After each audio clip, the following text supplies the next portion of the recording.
Mississippi or in your home that he desires. You're not aware of the fact, are you, that African students have been arrested in our demonstrations in the South? When they speak French. When they have been mistaken for the so-called Negro in America, they've been arrested. What I'm saying is that many Puerto Ricans are mistaken for Negroes. I do not think discrimination stems only from slavery. Let me turn to Mr. Walker.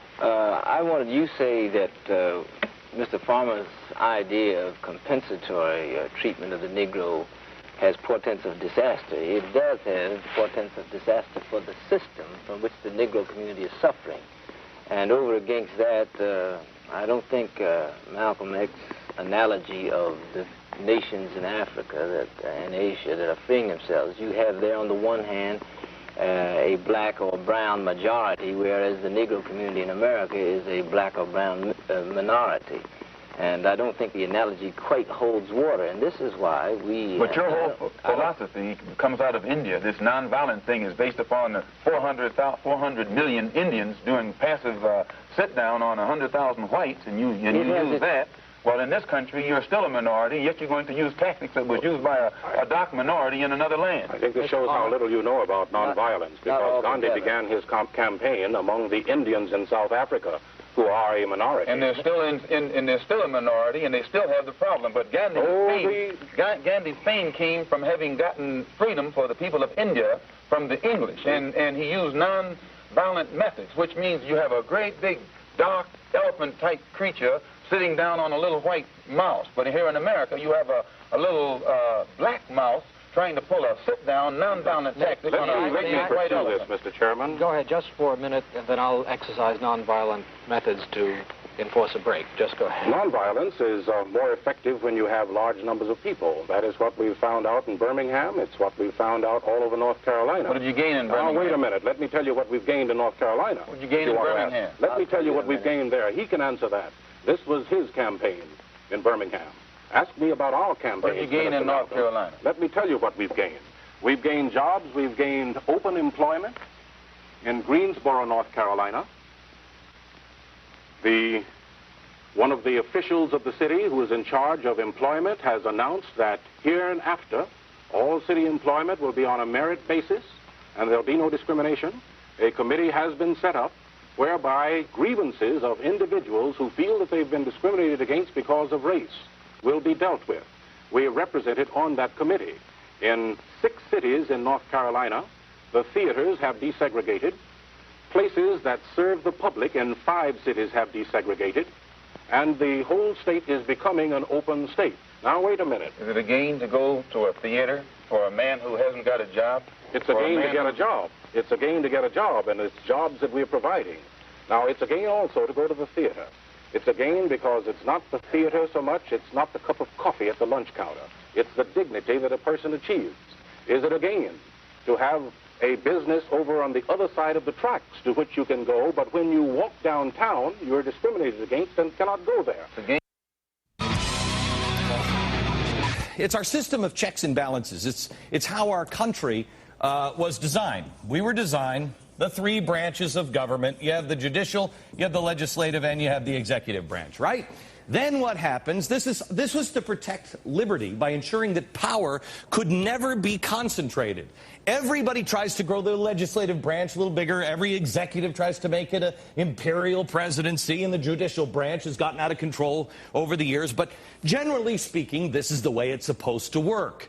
Progressives on both sides of the aisle, remember, we're talking Republicans and Democrats, both sides of the aisle, have slowly been chipping away at this. And they've been doing it lately with something called a czar. But czars aren't new. During FDR's administrations, some executive positions were actually called, you ready for this? Dictators. He put them down here. They didn't really answer to anybody. Dictators. Look it up. They had the dictator of steel. They had the dictator of lumber. Yeah, tell me how much all of the Democrats and the progressives just hated Mussolini. Dictators.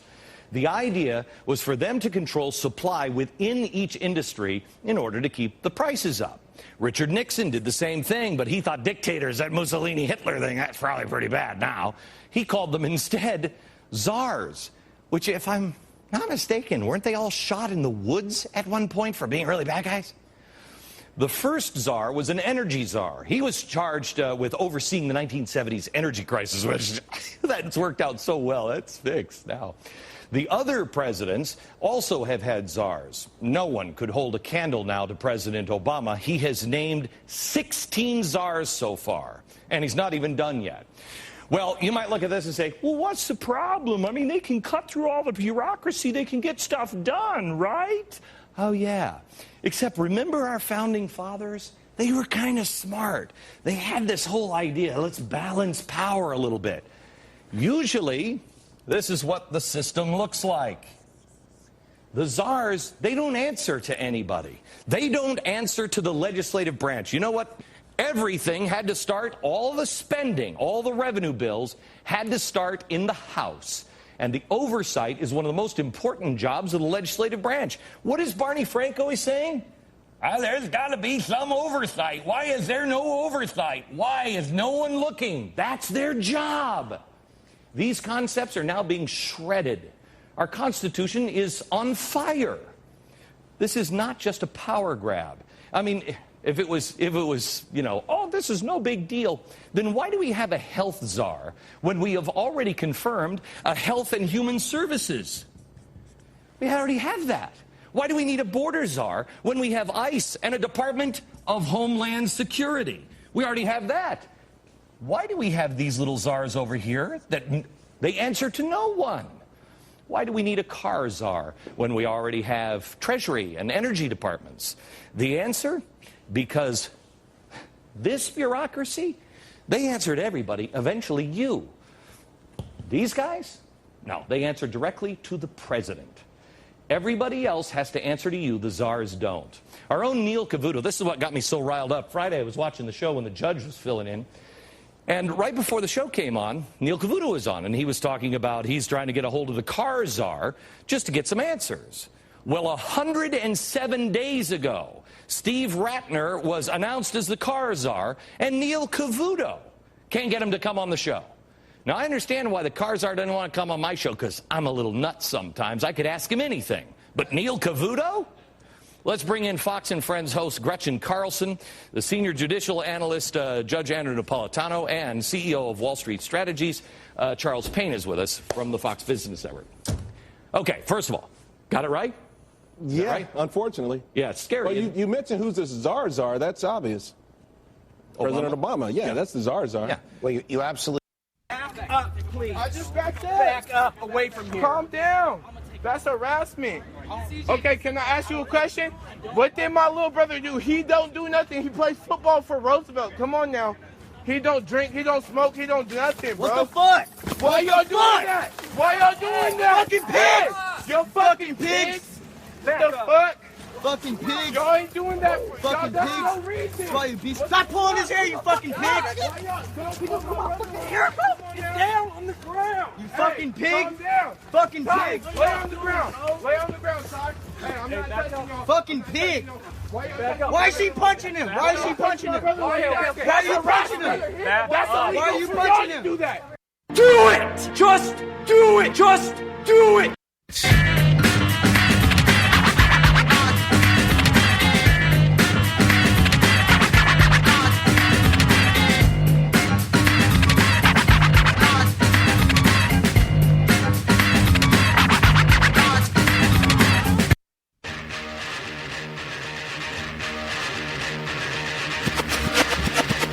We will defend these police officers.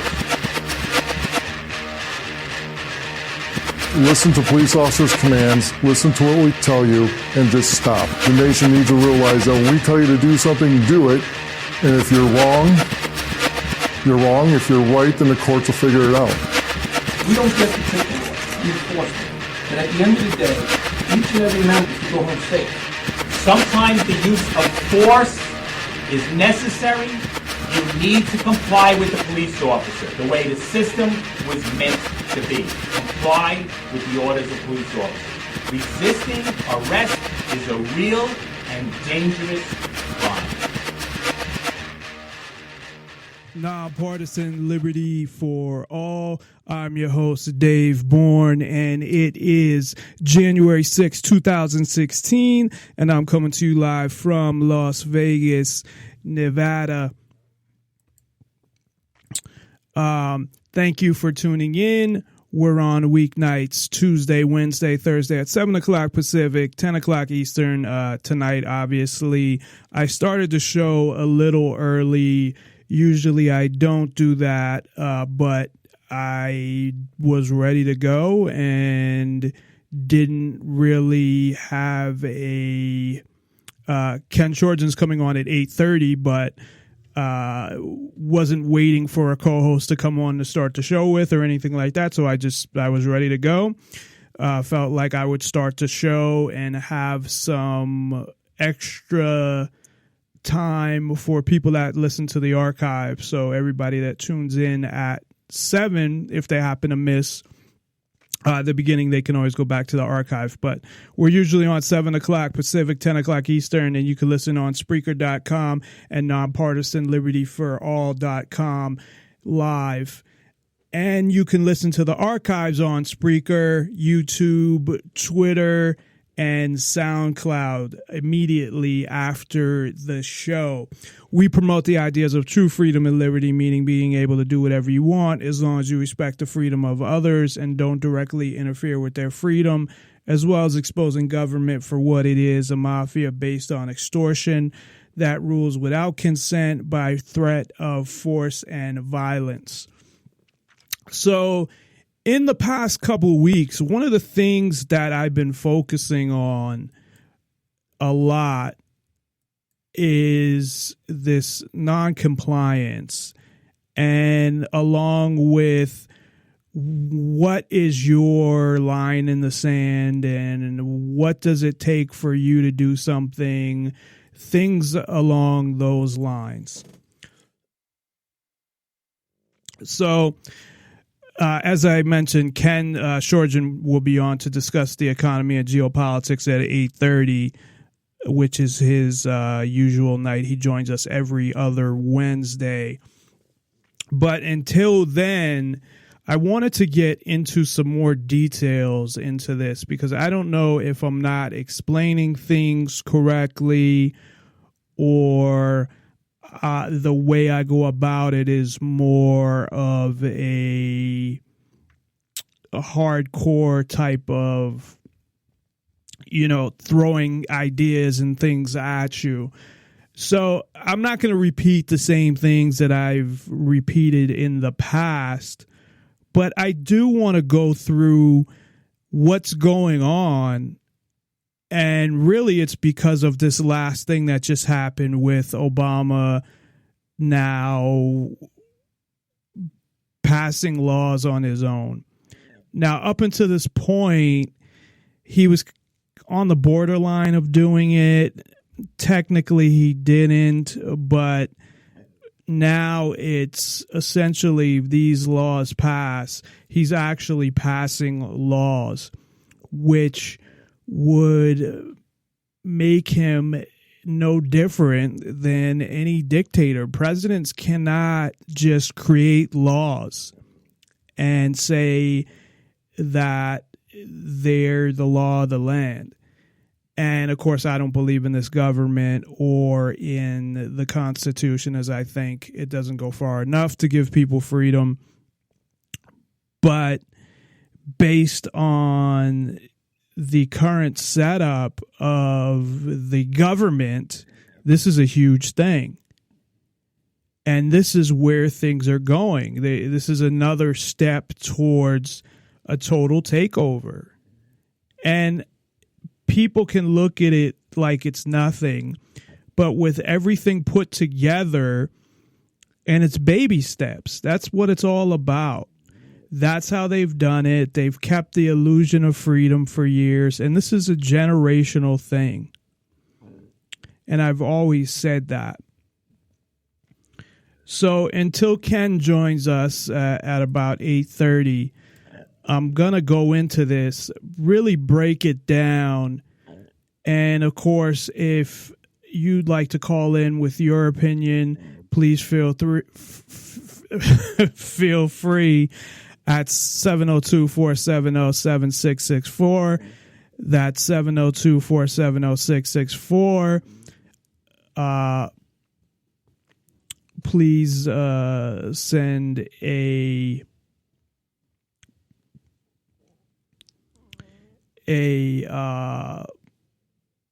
tweet first if you can, with your name and where you're calling from, what you want to talk about. And then if you want to call in via Skype, you can do that as well, and just send a contact request to NonPartisanLIbertyForall. Let us know what you want to talk about and your name and where you're calling from. So let me, I guess, start at the beginning and really ask that, and I don't know that anybody's even listening right now because the show usually starts at 7. I sent out a quick, I should actually change the event because hopefully, I don't know if that will let everybody know or whatever, but I sent out Facebook and Twitter updates, but who knows how many people actually saw them. So people might not know that we are actually on the air right now. So that's very possible. But what I wanted to do is really just start at the beginning, especially since I have some time before Ken joins us, and kind of start at the beginning of where I think everything started.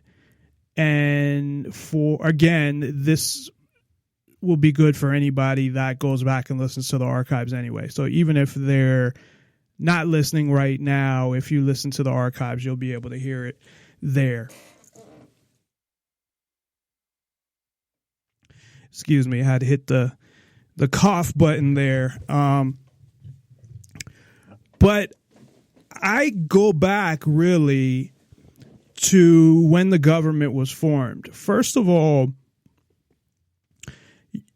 one of the things to remember is that the government was overthrown.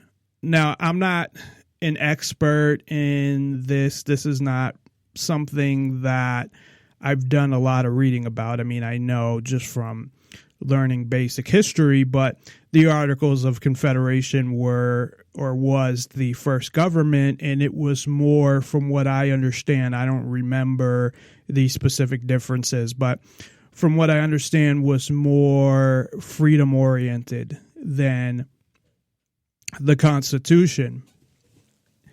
And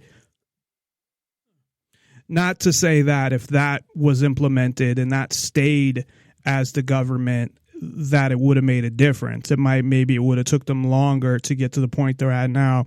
Maybe not. But they did essentially overthrow the government and institute the Constitution. And right away, and I'm sure there's a lot of things that went on that we're not aware of. You got to remember that going back to the late 1700s, early 1800s, I mean, it's not like now where we have so many different ways to document things and communicate. And again, I'd really like everybody who is listening, whether you're listening to an archive or you're listening live, that you got one of my messages there, especially to the people who don't tend to agree with me. Now, a lot of those people just don't listen anyway, but assuming one or two of them are, just to keep an open mind about this and just look at things for what they are. Try to let go of everything that has been imprinted in your brain by the government and government schools and TV and all of that. And I know that's hard to do, but if possible, to just keep your mind as open as you can when you listen to stuff like this. And I totally understand not being able to look at something objectively. Now, I would say my area was probably with like ex-girlfriends where it was hard to look at things objectively, but friends could see, what are you doing? So I totally understand the issues with looking at something objectively and taking off those tinted glasses or those blinding, the glasses that make you see in a certain way. And even getting out of, once you take off the glasses, getting out of that box and that paradigm. And remember that I'm here, I'm only here for one reason. I don't make any money off the show. Yes, I hope to at some point, so I'm not going to lie about that. But if I do or I don't, I've been doing the show since April 2014. It's been a year and a half. I've not made one dime off the show. So this isn't about the money for me. This isn't about being known because nobody knows who the fuck I am anyway. They might know the name of the show, maybe if I'm lucky. It's really because this is so important to me, and freedom and people having true freedom and true liberty to choose how they want to live their lives is so important to me that it is worth it. Now, again, I wish I could do this full time and make what I'm making now to be able to pay my bills and everything. And maybe one day I can do that. But I'm willing to either continue to do the show for as long as I can and never make any money, or hopefully at some point, do the show as long as I can, not getting paid. And then at some point, hopefully getting some money out of it and doing the show and getting paid for it. So we'll see what happens with that. But my main point is that I don't have an agenda here. I don't have an agenda that's going to help me in some way or benefit me in some way, or even the people finding the truth, it doesn't benefit me in any way. As far as, I don't care even what you're into or how you decide to live your life. I'm not trying to tell you how to live your life. It's just to allow everybody to be free to choose how they want to live their life, as long as they don't hurt anybody else or interfere with anybody else's freedom. Because that's one thing that is a must, to, unlike what others say that, you have to have this law and order to be free. No, what you have to have is respect the freedom of others and allow others to be free in order to be free yourself. But besides that, that's really all that's needed. I keep forgetting my my new password here on my computer. It basically, the screen too quickly goes away, and then I have to log back in. The screen lock is too quick. So anyway, so that's just to let you know that I'm doing this, and I'm not asking for any credit or anything like that. I'm not doing it for that neither. And I'm doing this because I want everybody to be free to choose their own life, to not be beholden to the government. And if you have a life that is controlled, that it's your choice that you enter that life. Like if you get married to somebody who's very controlling, and I'm thinking the other way, like you marry a wife who is very controlling, that, hey, you voluntarily entered into that and you can get out of it, but that's on you. So I want everybody to have that opportunity. And I think in so many ways, not only will it save so many people's lives, it will improve the quality of people's lives in the end, I think, long term. Of course, short term, I think we may have some issues and there would be things that we need to straighten out. But that's really a whole nother conversation. Where I wanted to start with tonight is first, you have to see to look at things from the standpoint that I do, and to be able to understand what I'm saying, you first have to be able to see the facts and what's going on. So, first of all, and I say this at the beginning of every show, you can look at government itself before we get to any of the specifics that the U.S. government is doing. And as I had said initially, I believe it goes back to the beginning of the government, and that government, I went through the definition either last week, that every definition of government has the word control in it. And government is about controlling people. So when a government is established, its main goal or its main purpose is not to do what's best for the people. It's to keep people in line and to control things. And then what happens is, as it goes on, it wants to control more and more and gets bigger and bigger. And as it gets bigger, it gets involved in more and more things.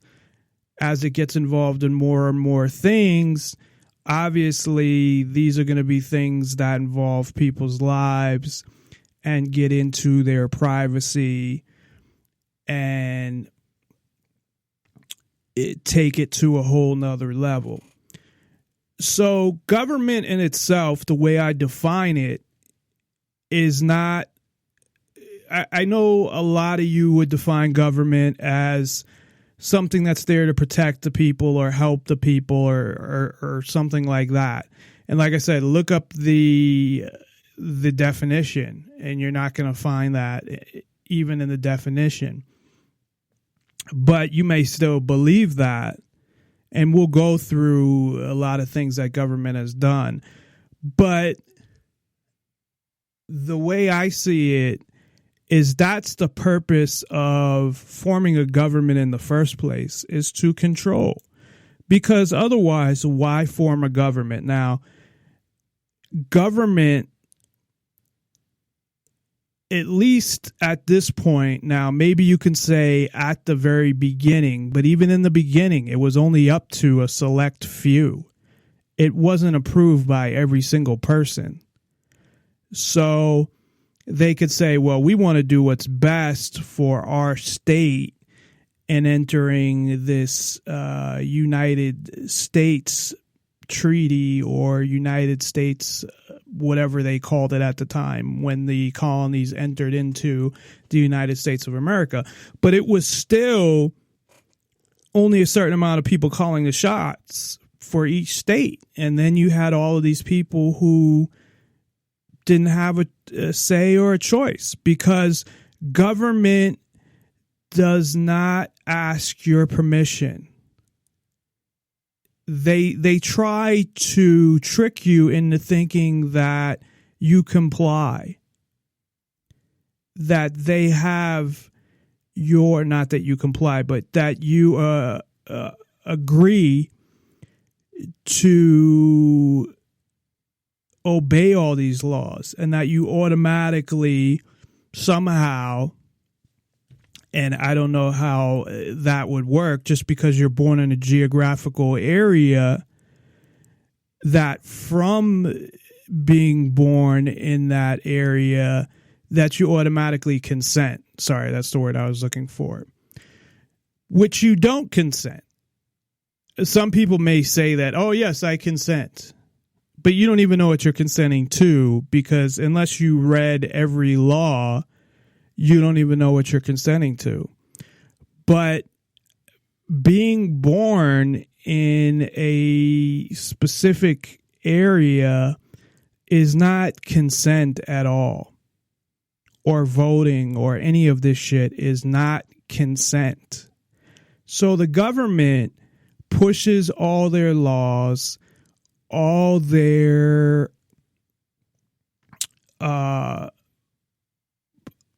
whatever, their boundaries, their rules, their culture on you. Now, I guess culture is not really illegal from a legal standpoint, but they push all their laws on you without your compliance. I mean, without your consent. And they back it up by one thing, and that's threat of force and violence. So when you're looking at government, essentially, it's no different than any other criminal organization. It's just accepted and given more credibility than, say, a gang. And, of course, it's a lot bigger. I always go to the analogy of the mafia. And you think of a business and property tax, and you think of a business and the mafia collecting money for protection. What's the difference? Well, the one difference is you got a better chance against the mafia because at least you can leave.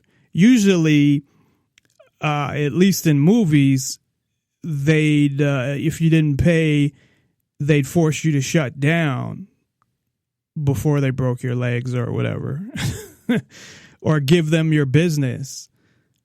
So at least you could get out, leave the area. Now, the government of the U.S., of course, controls the whole U.S., but is really like the biggest mafia in the world, where it has all these connections to all these other countries, and if they want to get you, they can. So you may be able to escape from them if they allow you to, but if they want to find you, they'll probably find you. And not only that, but you have these governments all over the world that are set up the same way. They all are. Now, they might be different. They might be dictatorships. They might be set up with a prime minister or a king or many different ways. But the goal is still the same. And the idea is still the same of you're extorted and you are required to follow rules without consent by threat of force. That goes for all countries. Just because, well, we're a democracy and this country has a king, it doesn't matter.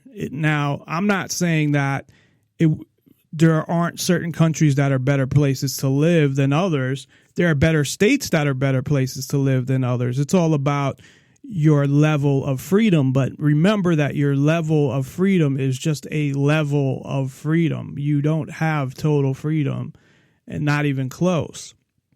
And the extortion part, going back to the story of the mafia and the government collecting taxes, that's what it is. If you don't pay the mafia taxes, like I said, maybe they might just take your business and let you leave, or they'll break your legs if you don't pay them. The government will do the same thing. They'll take you to jail. Or if you try to defend yourself, they'll probably kill you. But it's that force that backs it up. The threat of force, and we're going to forcefully take you to jail, or if you try to defend yourself, we're going to forcefully kill you. In a lot of ways, it's worse because, you know, you're sitting in jail all that time, and you might be better off with having your leg broken. So that's where, to kind of summarize the definition or the basic definition of government, that is how I see it. I see it as an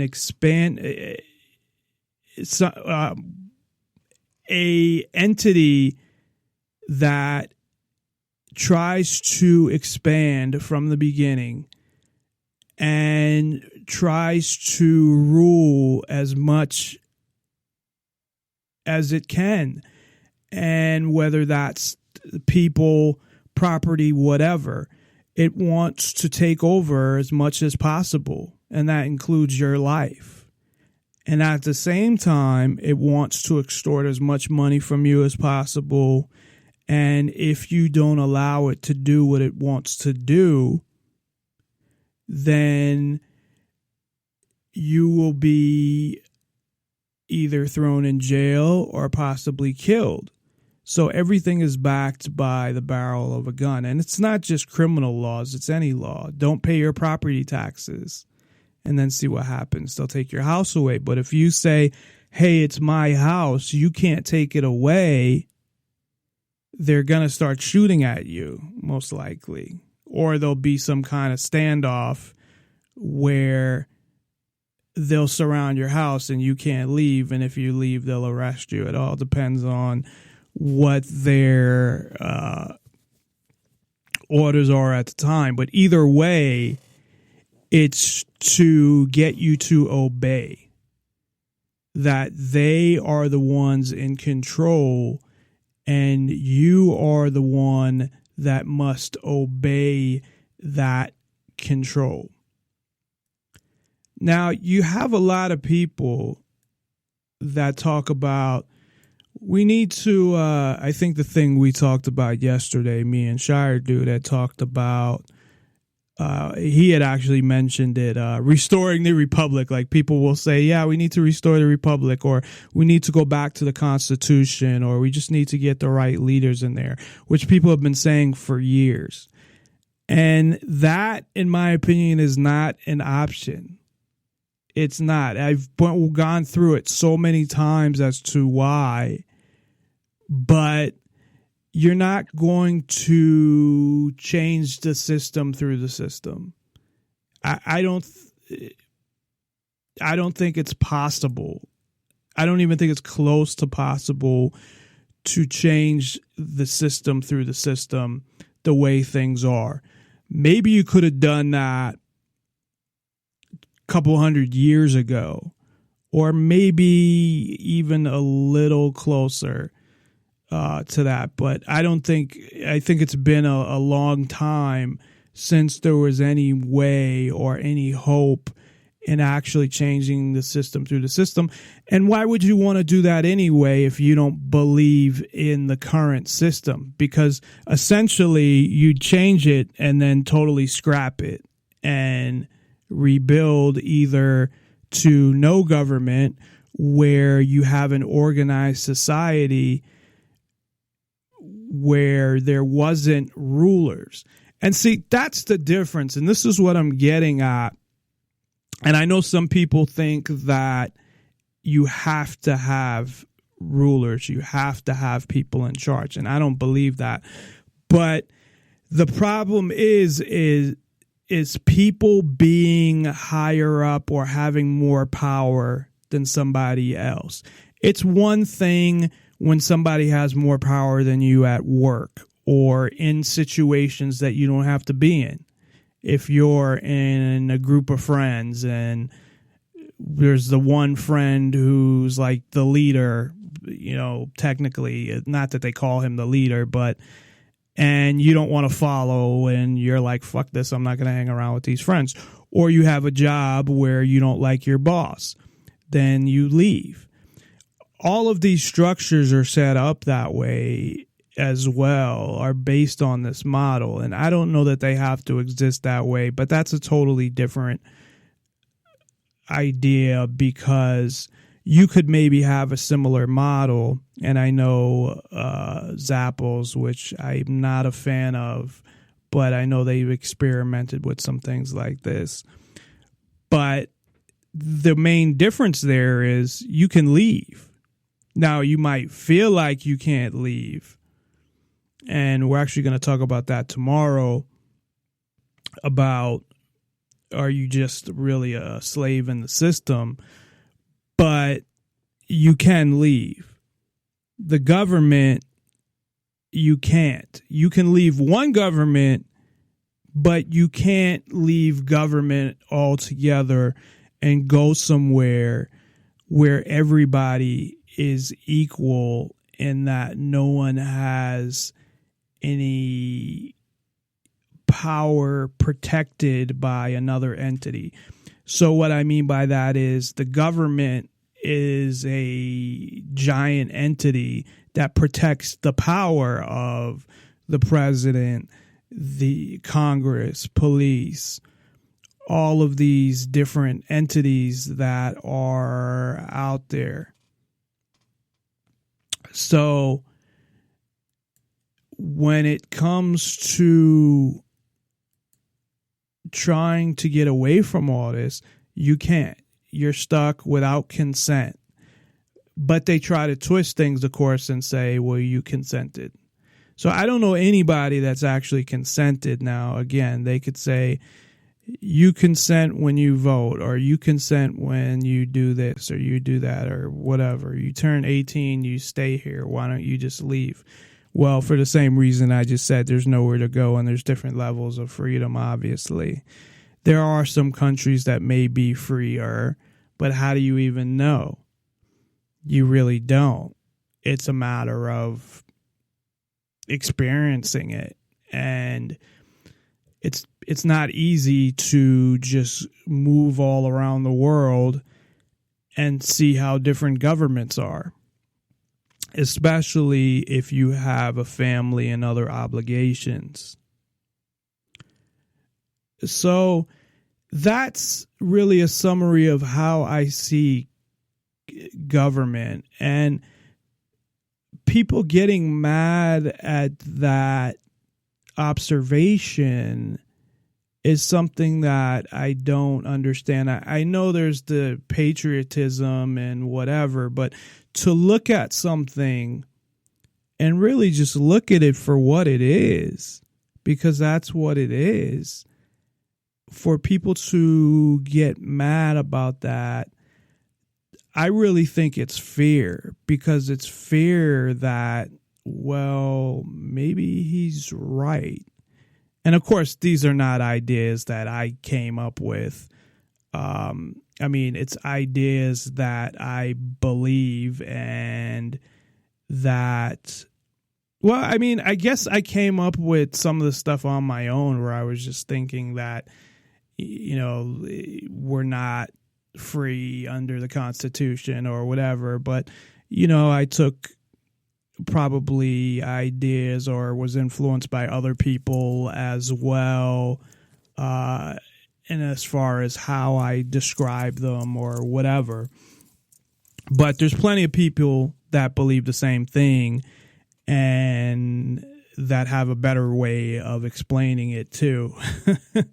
Unfortunately, Larkin Rose is probably one of the best in explaining this and making it interesting and coming up with great analogies. He definitely is very good at that. So you come to now. Now, throughout history, there's so many things you can look at And a lot of these things, again, you can't really be 100% sure that you know everything that went on, because it's not like now, where now we don't know everything that goes on either, but we know a lot more because of the internet. So there could have been all these things going on that we had no idea about. But things like the internment camps for the Japanese in World War II, the McCarthy hearings, which were questioning Hollywood or people in Hollywood about whether they were a member of the Communist Party and blacklisting some of them. The CIA and what it did in the 50s, trying to brainwash people, trying to create assassins, infiltrating TV studios, all of these things that came out later in declassified documents. And I'm sure there's so much more that we don't even know about. So you have a certain amount of people that will say, oh, this happened, as soon as Bush got in, or as soon as Obama, he's just fucked up everything. And if you go back to Reagan, everything's great. Or Reagan, who probably did more damage to the country than any other president in the past, I don't know how long, because of the drug war. It's crazy for people to think, especially now where you have so much information at your fingertips. And it's not just the internet. I mean, I don't know. I can't speak to other cities, but I know Las Vegas has one of the best library systems I've ever seen. And maybe it's just like that everywhere now, where you can, it's all done on the internet. You put holds on books. They let you know when it's ready to pick up. They don't censor anything. You can get books on basically anything, DVDs, CDs. And I know that is something that is paid for by government. So I don't know if I agree with it from that standpoint, but if you're going to spend money, that's definitely good money spent. But I would get a membership if I had to and pay $10 a month or something like that. No problem, because it would definitely be worth it. That's why I don't even mind paying the fees if I have late fees, because if it's supporting the library system, I don't mind at all. But you've had all these things, Vietnam and what happened there, Iraq and Afghanistan and all of these things. And now you have a whole bunch of things that are going on that, to me, if you look at them individually, yeah, you could say, well, what does that mean? Although even individually, it looks pretty bad. But as a whole, I believe that the government has been continuing, and what it always was going to do is totally take over everything and everybody and control all aspects of everybody's life, essentially, of everybody's life. I think I said life. So if you take all of these things together that are going on, and Obama's whole executive order there, although not looked at by a big deal by a lot of people, which is surprising, I don't think they really realize what is going on there. It's the president making a law. And just so people understand, that is the equivalent of a king or a dictator or any one person that rules over a society. That's exactly what it is. Now, whether he's going to go through with it, whether this is just a test to see how people react, whether this is something that they have other ideas for, I don't know what the goal is here. I know that the goal is to get rid of guns, but as far as doing it by executive order and totally breaking the law in doing it, because again, just because somebody's a Republican and they supposedly support guns, that doesn't mean anything, because if one side can write laws, then the other side can write laws. So it's just more control and more that they can do to take control. So then if the next president's a Republican, you're like, well, the last president essentially wrote his own laws, so I'm going to write my own laws. Then you get to a point where they go further and further, where they take these powers. You look at the powers of the president, they have evolved. I bet you if you go back and start from the beginning, although I believe Washington did do executive orders, so that should have never happened in the first place. But I'm not 100% sure if he was the first one. It might have been a couple after him, but it was very early on that they did executive orders. But it was only supposed to be like administrative stuff, like to execute some law that already existed or things along those lines, not just make up a new law, not just say, okay, well, today at 7:00, everybody has to report to their local high school, or I don't know. I mean, essentially what happens is you build a precedent. So this president does it, gets away with it. So the next president does it, gets away with it. And then it just becomes a normal thing. And then it even maybe expands and goes even further. So that's the concern there. Of course, there's the concern with the guns as well and what they're trying to do with that. And we'll talk all about that next week, so I don't want to get into too much detail. But looking at what's been going on over the past few years or more than that, you have, first of all, the infrastructure that has been built up. Because I think before they actually make their move, and whether it's going to be still a slow move to total takeover or not, I don't know. But right now, or what they've been doing, along with other things, is building up the infrastructure. So I'm going to take a quick break. When we come back, we will talk all about that.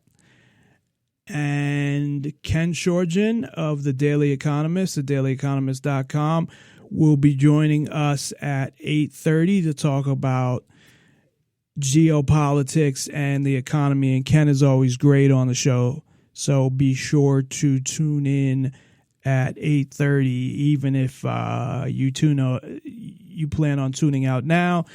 Tune back in at 8:30 to listen to Ken. He always has some important and interesting information. So we will be right back. NonPartisanLibertyForall.com. If you would like to call in, 702-470-7664. Again, that's 702-470-7664.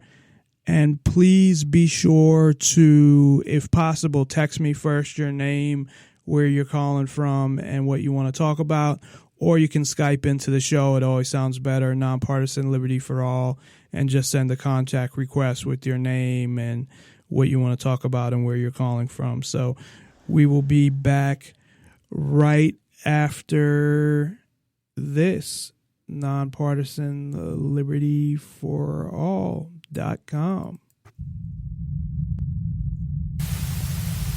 This is Gradowski of WeAreChange.org reporting to you here in Miami, Florida. I need to make a very important video because after studying U.S. foreign policy for the past 15 years, I believe we are finally at the breaking point of the U.S. empire. If you look at what's been happening globally, we have countries like Iran, Iraq, Syria, and Russia recently make an intelligence pact, sharing information together to destroy ISIS. As we know, Russia has started bombing ISIS inside of Syria with the assistance of the Chinese government and the Chinese military. The breaking point now comes with Germany. Angela Merkel recently made a statement saying that Assad needs to be a part of the conversation. Commentators and journalists are describing this statement as groundbreaking. Approaching Assad would be an about-face in the way of the West in dealing with Syria. With Germany making a stance against U.S. foreign policy, France is most likely to make a very similar decision very soon. You look globally at these two opposing forces. We have Turkey, Israel, Jordan, Saudi Arabia, and Qatar with the United States, which have directly and indirectly supported the growth of ISIS going up against Iran, Iraq, Syria, Russia, China, Germany, and soon to be France. This is an extremely dangerous situation because Israeli fighter jets that have been bombing Assad and helping ISIS are still flying in Syria, and Russia is threatening to shoot them down. Russian fighter jets have actually invaded Turkish airspace. This is causing a very extreme, dangerous situation that could break out into a world war possibility between these two major factions. Now, why are all these countries turning against U.S. foreign policy? Well, Russian airstrikes within the past 24 hours have targeted 4 command centers, a jihad training center, a workshop producing suicide belts, and 3 army depots within just 24 hours. The Russians are now saying, according to Alexis Pushkov, the head of the Russian Parliament Internal Affairs Committee, is saying the U.S.-led coalition spent a whole year pretending that they were striking ISIS targets. But what are the results of these strikes? And he's right. Within the past 13 months, the U.S. government and the military have been supposedly bombing ISIS. What has happened within those 13 months? ISIS grew to its strongest possibility that it could ever be, gaining millions of dollars from Turkey and Saudi Arabia by selling off the oil that they are stealing, and they are the most powerful that they have ever been when the United States was supposed to be bombing them. There's even bombshell reports saying that the Pentagon refused to bomb ISIS training centers, but now the Russian are, and the world leaders are asking, what the hell has been happening here? Even General Wesley Clark, former head of the NATO command, said that ISIS was started through the funding from our friends and our allies, and he is 100% right. Reuters even reported how Syrian-trained rebels that the U.S. government gave intelligence to, weapons and arms to, gave those weapons and arms and intelligence and trucks to al-Nusra, the al-Qaeda front fighting in Syria against Assad. The United States in this situation is saying that Russia is horrible. They're inflicting civilian casualties. And then the next day, the U.S. coalition bombs a hospital in Afghanistan. A Doctors Without Borders hospital, killing doctors, killing children, killing innocent men and women who are there for treatment. And now the Russians are saying, look at the two strategies here. Russia is destroying ISIL training camps that the U.S. refused, while the U.S. is bombing a hospital in Afghanistan. And the world leaders are going against the United States because of these very important geopolitical moves. Now, with the bombing of the hospital, of course, there was major media reports saying that it was the Taliban that did this bombing. U.S. reports were so vague, no one could even figure out who bombed this hospital, and people were making the assertion that it was the Taliban. Then the U.S. coalition responded saying that the hospital was a Taliban base. Doctors Without Borders had to respond saying no, that wasn't the case in any way, shape, or form. CNN and the New York Times are obscuring who actually caused this massacre in Afghanistan, with these insane forces just trying to lie to us every single day, financing, funding, training ISIS, pretending to bomb them. The world is turning against the United States.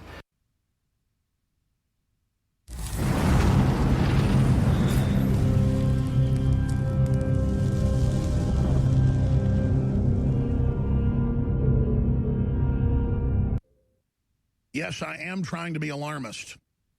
Just like Paul Revere was being alarmist, we are under attack. This is a takeover. Our criminal hijacked government, our occupied government, by globalists, funds radical Islamic jihadists, actual al-Qaeda by name, and tells Russia, how dare you bomb these targets when they're attacking even Russian targets in southern Russia. And then they have the nerve to have the Attorney General with the United Nations announce the launch of Strong Cities Network to strengthen community resilience against violent extremism.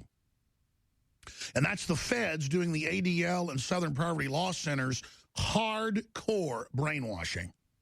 We have the videos of sheriff's departments and police departments in Austin, Texas, in Kansas City, in other areas where they get up there with straight faces and they're made, the police are made to go sit and listen to the Southern Poverty Law Center and others, and the ADL gives the police chiefs awards and all the rest of it. Even Hollywood stars show up, and they actually badmouth the Founding Fathers. They badmouth the Second Amendment. They badmouth private property. They sit there and talk about the Tea Party like it's criminal. Generally, a lot of people would say you reap what you sow. So how do we fix self-radicalized lone wolves domestically? Well, we've got to identify the people who are most likely to be radicalized. We've got to cut this off at the beginning. There are always a certain number of young people who are alienated. They don't get a job, they lost a girlfriend, their family doesn't feel happy here. And we can watch the signs of that, and there are members of the community who will reach out to those people and bring them back in and encourage them to look at their blessings here.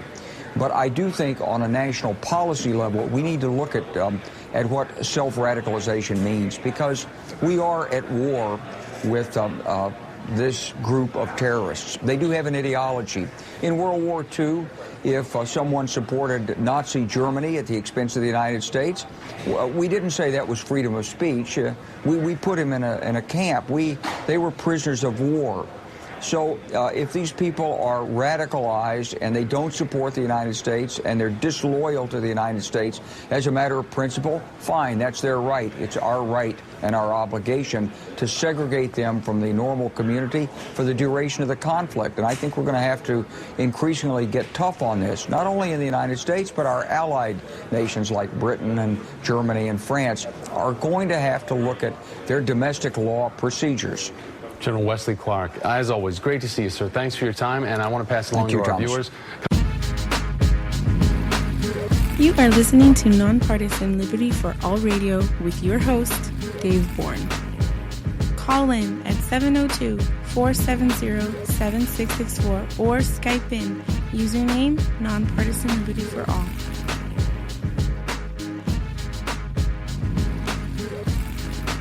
Nonpartisan Liberty for All, and we are back. Ken Schortgen will be joining us around 8:30 to discuss geopolitics in the economy. Before we went to break, and what I've been talking about since the beginning of the show, which I had started earlier today. I started a little after 6.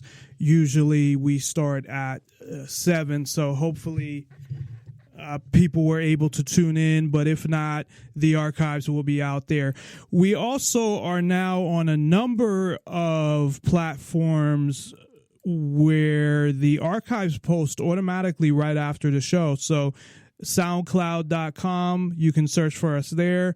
YouTube, you can search for us there as well, although that's just youtube.com/user/NonPartisanLibertyForall. And Tumblr, we are on Tumblr as well, and Twitter also. So there are a number of ways to listen to us, and of course we're on Spreaker as well. And on Spreaker is all the archives we've ever done. So even if you want to go back and listen to the first show, you can do that. Please don't, but you have the opportunity to do that if you'd like. So what I started getting into is the infrastructure that the U.S. government has been setting up for years now.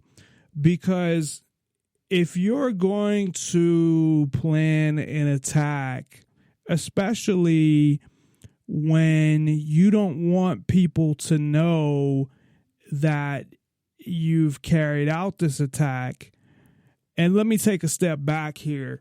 Essentially, the United States is different in a lot of ways compared to other countries that have, or other governments that have taken over or taken away more and more rights, where they want to give you the illusion of freedom, because what that does is it stops people from doing anything or standing up. Because if you have enough freedom, or you feel you have enough just to feel comfortable, then you might not want to risk that.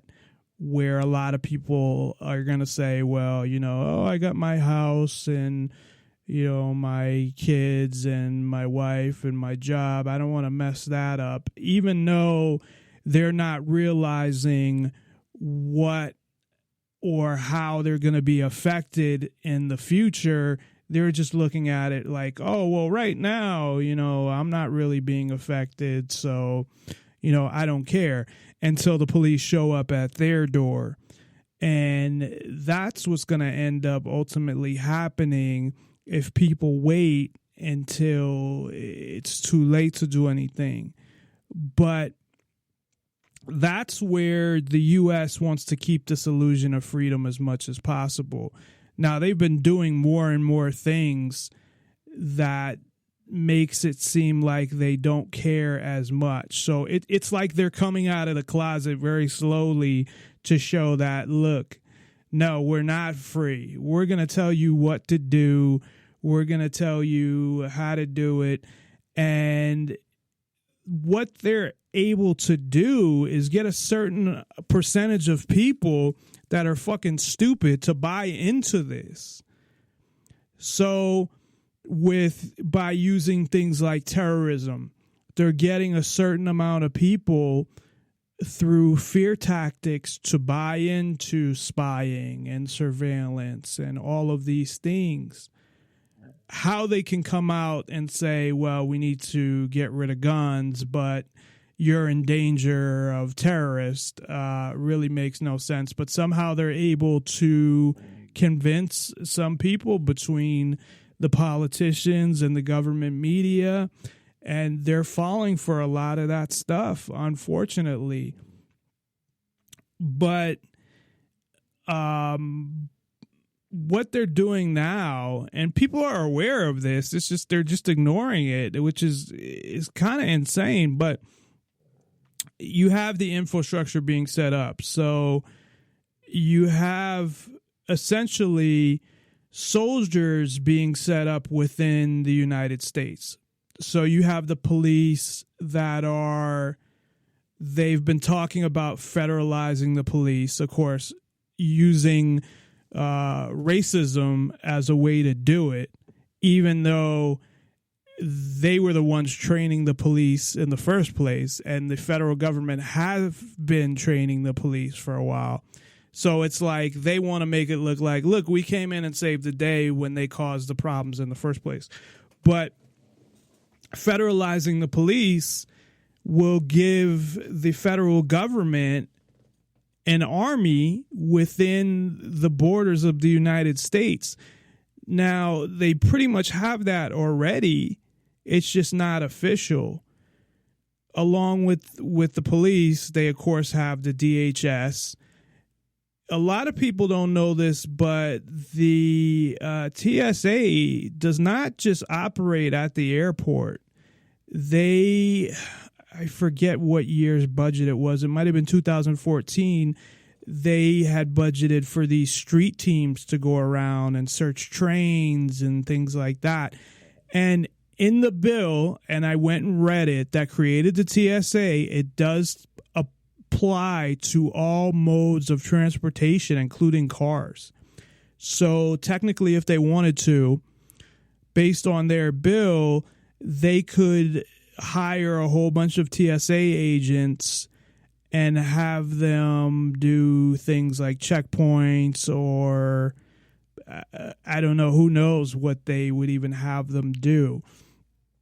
So you essentially have the U.S. government building up a military within the United States, along with the military that exists outside of the United States. And everybody, I think, by now knows about the police having automatic weapons. They have tanks. They have this. They have that. They don't need any of that shit. And people buy into that too. Like, oh, well, they needed it. Even if there was one time where they could have technically used it, that doesn't mean they need it. It's like thinking about something that you'd never bought because it was too expensive, and one time out of 20 years you could have used it. Is it worth buying it? Well, no. So they're arming up the police. The DHS has all the same stuff, and so does the FBI. It's funny. The FBI, not funny like haha funny, but strange. The FBI, everybody knows about the police getting away with shootings and things like that. And the police, just for the record, the amount of police that were killed by other people that were actually murdered went down compared to last year. Now, I think the total police killed in the line of duty went up, so they want to use that number. But it's because of car accidents. So they want to use that number and say, hey, look, it went up, the amount of police that were killed. Yeah, it went up because of car accidents, not of people killing police. There was only 42 police that got killed. And think about that for a minute. Think about it in terms of how many people are in the country. And this is what people fail to do all the time. They look at these numbers and they're like, oh my God, these numbers are so high. And then they forget that there's 300 million people in the country. It's the third largest country population-wise in the world. So when you're talking about 42 cops dying, that's nothing. I mean, one person dying I know is bad and whatever, they're cops, so who gives a fuck anyway. But, and I don't know that I really mean that, because I don't know that every cop personally, but I do know that they are all criminals and they all are kidnappers. And I'll go into that real briefly, my logic on the police, but I don't believe every cop deserves to get killed. Probably the other way. The majority of cops probably don't deserve to be killed, but any cop that killed somebody in cold-blooded murder or is a rapist or a real criminal obviously would deserve, the death penalty, although I don't believe in the death penalty. But the majority of cops, I wouldn't say they deserve to be killed. A lot of them deserve to be in jail. But my logic as far as the cops go and why every cop is bad, at least as a cop. And the thing is, too, that I actually have logic for this. Now, most people that say cops are good or most cops are good, and you ask them why, they're like, oh, well, I'm friends with a couple cops and they're good people. But I'll actually give you legitimate logic. So first, of course, is my personal experience. Now, that doesn't really mean that much because out of all the cops in the country, how many cops have I dealt with? 20 at the most, maybe. So, but I have dealt with cops in about 4 different states, maybe more, 5.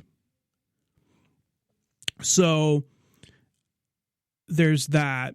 Then there's, of course, all the research that I've done, and I've done a lot in murders by police. But the biggest thing is that every cop has arrested someone for possession of drugs. And I believe that you own yourself.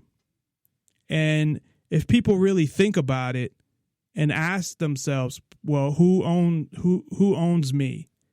Well, you own yourself, which means you have the right to put whatever you want within your body, which means if you have drugs on you and a cop grabs you off the street and arrests you, that is kidnapping.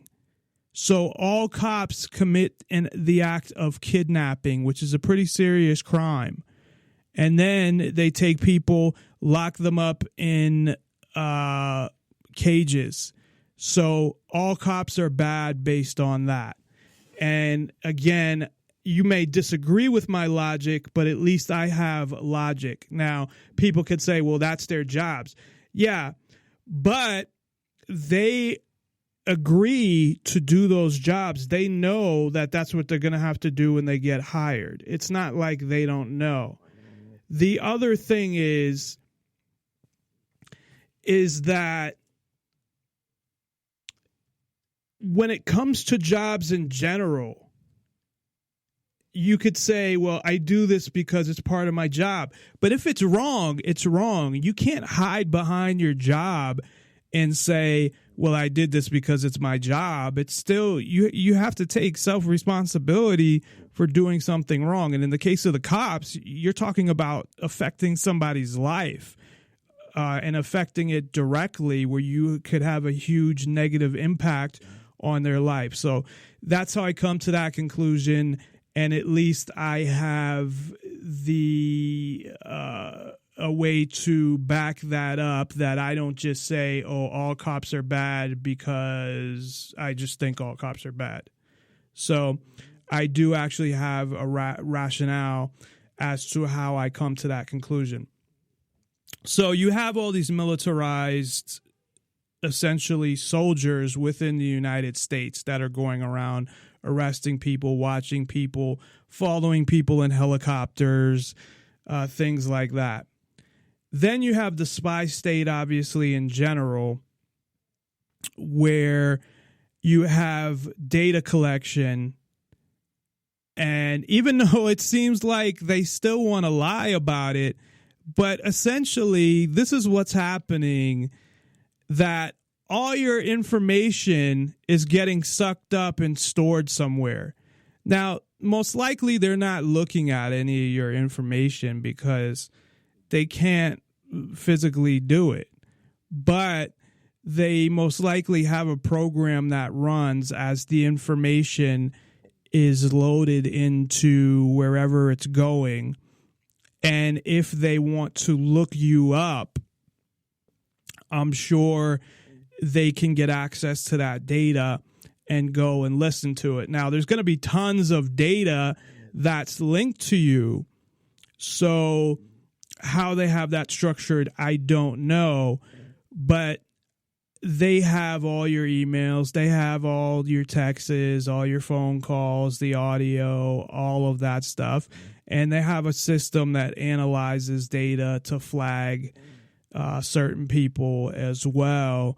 and then to possibly investigate them more closely. But I think the majority, obviously, of people, it doesn't get listened to. But it doesn't get listened to now. It could get listened to 5-10 years from now when laws change and they want to come after you for something. Or you become friends with somebody who they want to go after, and then they go back and listen to what you did 5-10 years ago. So the other thing they can do with data is predict the future, and this is what Google wants to do, but not just Google. The NSA wants to do it as well. So by having all this data, and I don't know how they have it set up, they can predict not only your behavior and what you're going to do, but they can predict what the stock market might do, what financial markets in other countries are going to do, essentially things that could benefit them. So I don't know what their setup is. They have their big, huge data center in Utah, and I'm sure that's not the only one that they have. But as storage gets bigger and bigger, but smaller, it gets smaller and bigger. So what I mean is the actual size of it, physical size, gets smaller, but the amount of data that it can store gets bigger. And that's going to continue. I mean, it like doubles like every couple of years or something. So that's more and more information that they can store about you. So why do you think the government, now we just went over two things. One, would want to militarize the police, the DHS and the FBI. And I don't know how far the FBI's gone, but I know the DHS is pretty much militarized. And then also spy on the whole country. And the terrorism bullshit, it's not, you know, anybody with common sense isn't believing that shit. So obviously it is for us, is what it's for. It's for the normal people in order to combat whatever they want to combat when they try to totally take over everything. And that's why I call it setting up the infrastructure, because once they get everything in place, because what they would need really is they need more manpower. And that's why I think there's going to be a huge increase in government jobs. You hear Obama and all the people talk about jobs, creating more jobs, which shouldn't be a role of government at all. Government should have nothing to do with creating jobs. There really shouldn't be any government jobs, because there shouldn't be any government anyway. But either way, it's not government's job to create jobs. What government's job is, again, although I don't believe they should exist, is to create a business-friendly environment so that it's easier for companies to thrive and be successful and to create more jobs and hire more people and have better positions open. But what I think they're going to need is more and more people to go through this data, more police, more DHS, more surveillance people, and all of that. So while they put that together, along with more undercover people that just call the police. In East Germany, it was 1 in 6 people, I think, worked for the Stasi. I talked about this last week when I was comparing the United States to East Germany. The Stasi was like a secret police. Might as well be the DHS or parts of the existing police, or the FBI or the CIA or any of these groups that are out there. And they have the see something, say something commercials. They even have them at the movies now, where you go to the movies and you see a small, nice town, and the people are talking about how they love their town, and, oh, if I see this, I'm going to call the police. Or somebody actually just made a comment, Bernie Sanders. I know there's all those Bernie Sanders out there, lovers, who he said that if you see people loading guns into their car, that you should call the police, referring to what happened in San Bernardino, which is obviously ridiculous. You could be loading guns in your car to go out shooting, which obviously in order to do, you have to put your fucking guns in your car first. So you also have, along with the tapping of the phones and the computers and the data, you have the surveillance as well, as far as cameras that are at every stoplight. You have the license plate cameras that take pictures of your license plate and record where you are at that point. So they could pull that data and see by your license plate that your car was at all these places during these times. And there was also some rumors that there were mics on some of the telephone poles or where the cameras were on the stoplights as well for gunshots. So they were installing, and I think this has been validated, that they were installing gunshot detectors. So you have that also. So just looking at these things alone, these are all things that were done within countries. Well,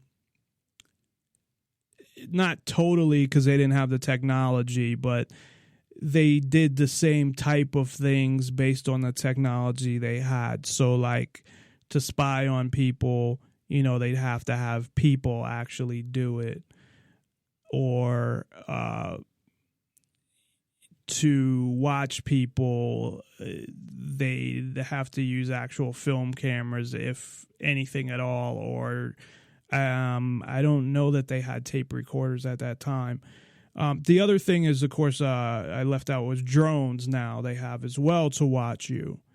So, and of course in Las Vegas, helicopters are everywhere. And I'm not talking about the helicopters that are giving the trips to people or the flyovers so people can see the Grand Canyon and places like that.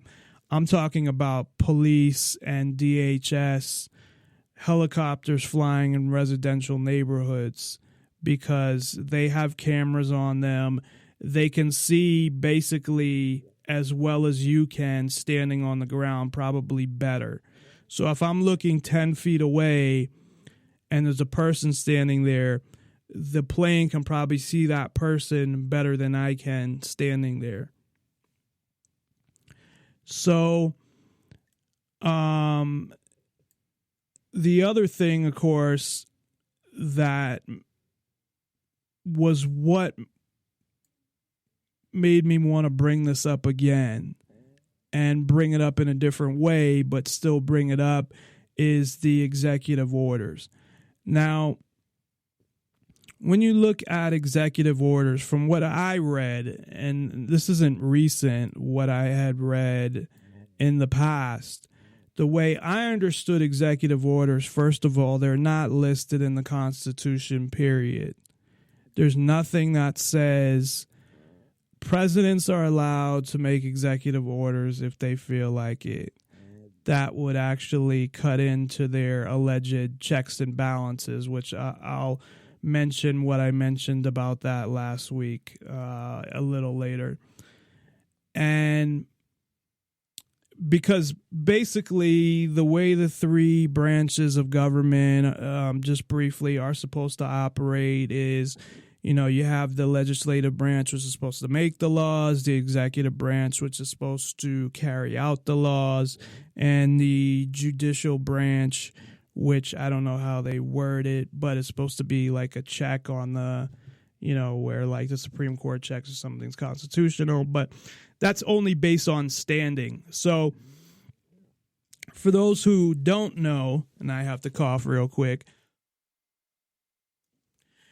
if a law is unconstitutional, you can't exactly just take it to the Supreme Court. You have to have something called standing, meaning something has to happen first. So if they passed a law that you couldn't say a certain word or something, it was illegal for you to say that word or call somebody that word. And it was unconstitutional because it violated free speech. Well, once they pass it, you can't just bring it to the Supreme Court. You would have to be arrested for it first and then appeal it. And then assuming that they didn't overturn your appeal, it would finally go to the Supreme Court.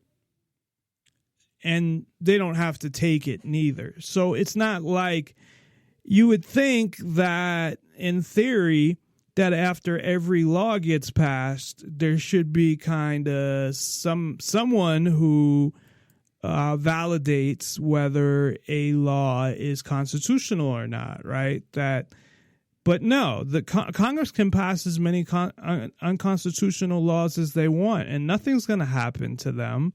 They're not going to get in any trouble. I mean, maybe they might not get elected, but besides that, nothing is going to happen to them. They're not going to be charged with some kind of crime or something like that for purposefully passing a unconstitutional law. So based on just those things alone, all the surveillance, first of all, just the surveillance alone, I mean, that's something that should really scare the shit out of people, because that's what all of these communist and socialist countries did, was they spied on everything everybody did. That was one of their main things that they had implemented, was they spied on everything everyone did. Now, it's a lot easier to do that now, but, with all the technology, and be able to suck up all the phone calls and all that, and everybody using cell phones.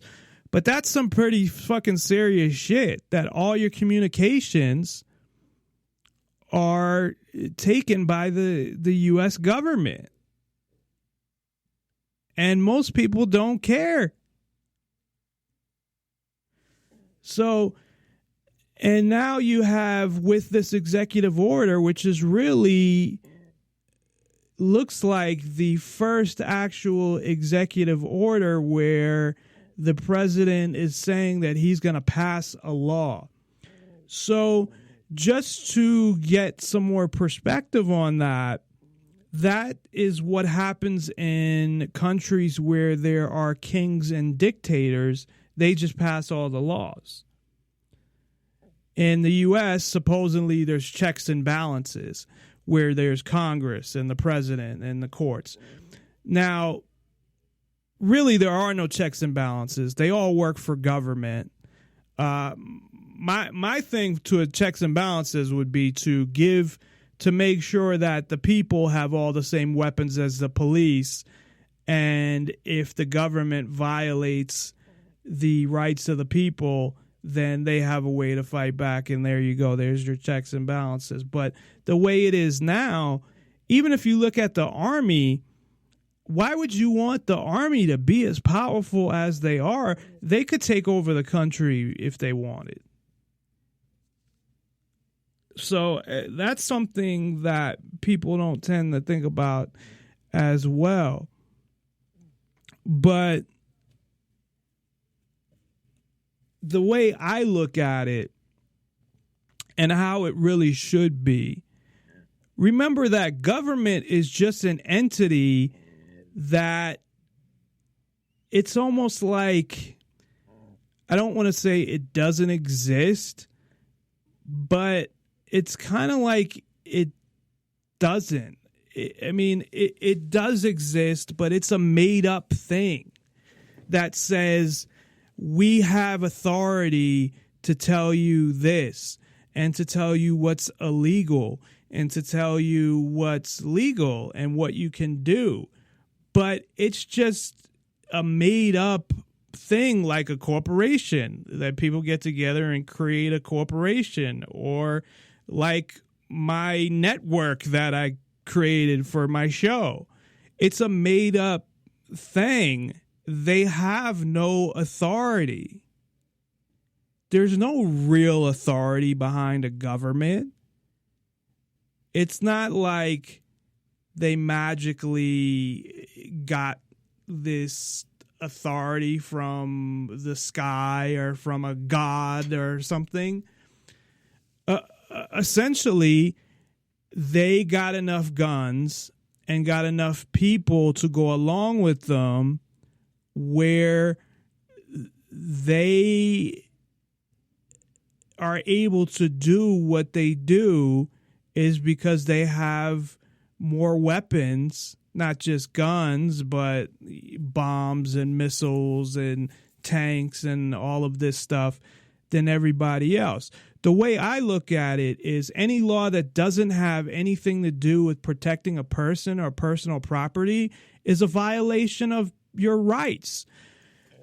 What people have done is they look towards the government to see what's right and what is wrong. That they look at it as, well, if there's a law, it means it's wrong. If there's not, it means it's right. And it has one has nothing to do with the other, because it's not about right and wrong with the government. It's about control, power, and money. So when you're looking at right and wrong, just because there's a law for it doesn't mean that they're not violating your rights. So, like any drug law, as far as I'm concerned, they're violating your rights because you have a right to put whatever you want in your body. It's your body. The government wants to tell you that they own your body. They wanted to do it, and they did for a while with abortion. They wanted to tell women that they own their body. They definitely want to tell women under, depending on the state, either under 16 or 18, that they own their body. But nothing the government says or laws they pass mean anything in terms of right or wrong or their what's the word I'm looking for? Their legitimacy or their credibility, because they have none. They're just some entity that put some made up entity that called themselves a government, said this is our land and we have authority because we have more people and more guns than you do. And that's really all it is.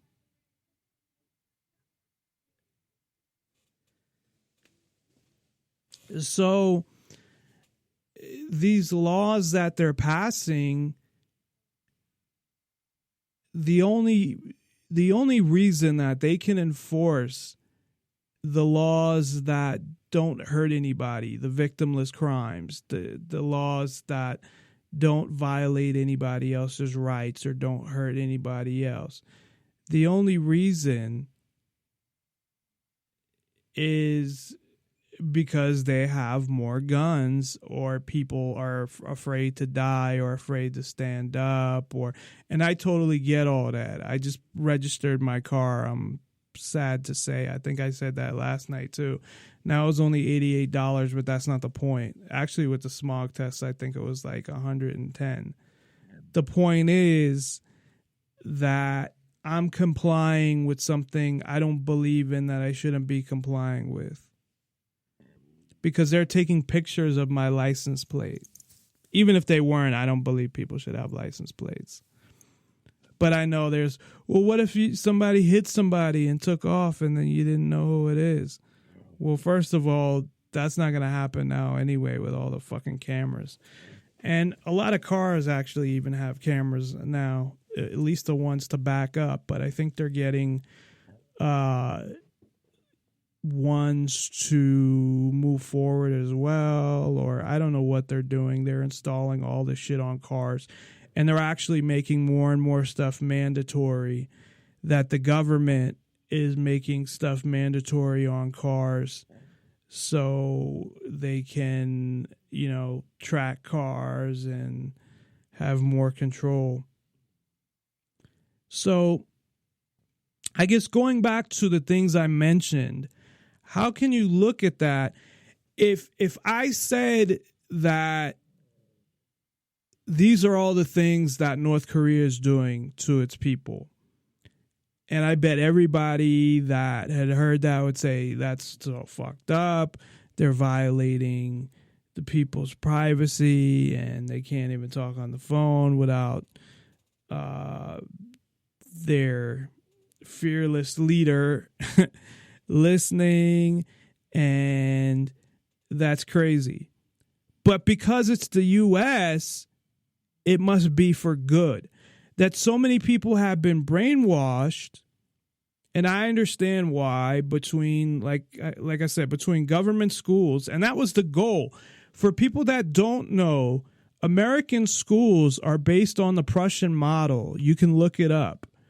Essentially, the Prussian model, which I think was Germany, was to create good soldiers, and so the people wouldn't question the king because they wanted to teach them whatever the king's opinions were and whatever he thought and stuff like that. That's what they would teach them. And then America essentially, not from that standpoint, but they took a lot of stuff from the Prussian system as far as the classroom atmosphere, having kids the same age, not based on, you know, where you're at as far as intelligence. So instead of having people in the classes they should be in based on what level they're at, it's based on how old they are. It's more based on social stuff. So things like that, the discipline that schools teach, which they have no business in doing.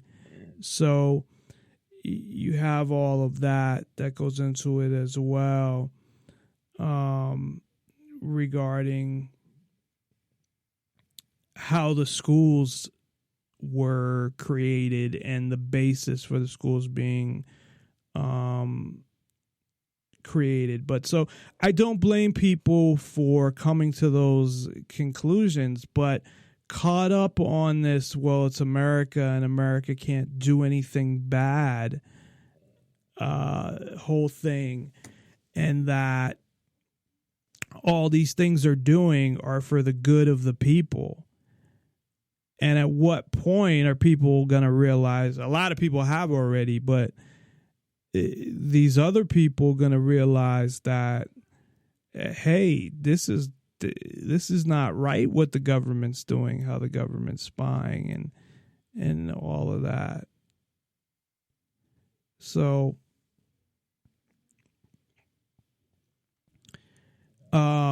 anyway, more laws are being passed to take away freedom, and they're using terrorism to do it. So that's what they kind of just use with the guns, although Obama's been trying to do that for years. But they're using all of these terrorism, quote-unquote terrorist plots, which most of them I believe the government was involved in anyway, And even if they weren't, I mean, you look at the amount that happened within the U.S., there's still barely any, but they've been able to scare people, use fear tactics, scare people into, oh, ISIS is coming to invade the U.S. Essentially, ISIS is run by the U.S. government. And I think there was even a declassified document that essentially says that. But ISIS is run by the U.S. government. And that's what it is. But people want to ignore that. That's one of the reasons why when they wanted Obama to bomb ISIS, he said that he didn't want to kill any more innocents, even though he didn't seem to care before that he was killing all these innocents in drone bombings. When it came to ISIS, he said that no more drone bombings. So, and they're not even going over there and doing anything. And to be honest, I don't think they should be anyway. But prior to that, they dropped weapons for them, supplies, things like that. So essentially, and it makes a lot of sense, they have a proxy army doing all their dirty work for them. So they have an army in the Middle East that's going out there and doing everything that they need done. And then they're passing laws here, scaring people into thinking that, oh, ISIS is going to attack the U.S. And trying to scare people. If they attack, it's because the U.S. government either told them or let them or something along those lines.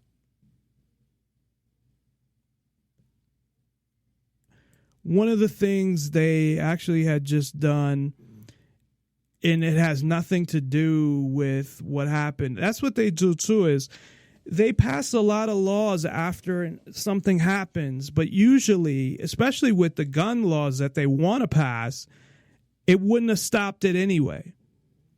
Like Obama wants more background checks or whatever, close the quote-unquote gun show loophole, which I don't know. Every time I bought a gun at a gun show, they had a background check, and I don't think it was a federally licensed dealer every time, but whatever. But that wouldn't have done anything. So it's like they look to things that would have never done anything in the first place. So the political system in the U.S., and again, I don't believe in government, so I have a biased opinion, but I don't think it actually, it doesn't work anyway. The government that people talk about how great it is and how great the Constitution was, I don't see it. I think that it's totally corrupt. It's allows for injustice all the time, and I've been on the receiving end of that before and known a lot of people who have been as well. And that, government's in the process of a takeover. With the military, you recently had Jade Helm, which was a military exercise involving special forces. It was very weird because it involved like 5 to 7 states. They've never had one that big. They were supposed to blend in with people. There was just a lot of weird things going on there that had never really happened before. And they're also arming every government agency.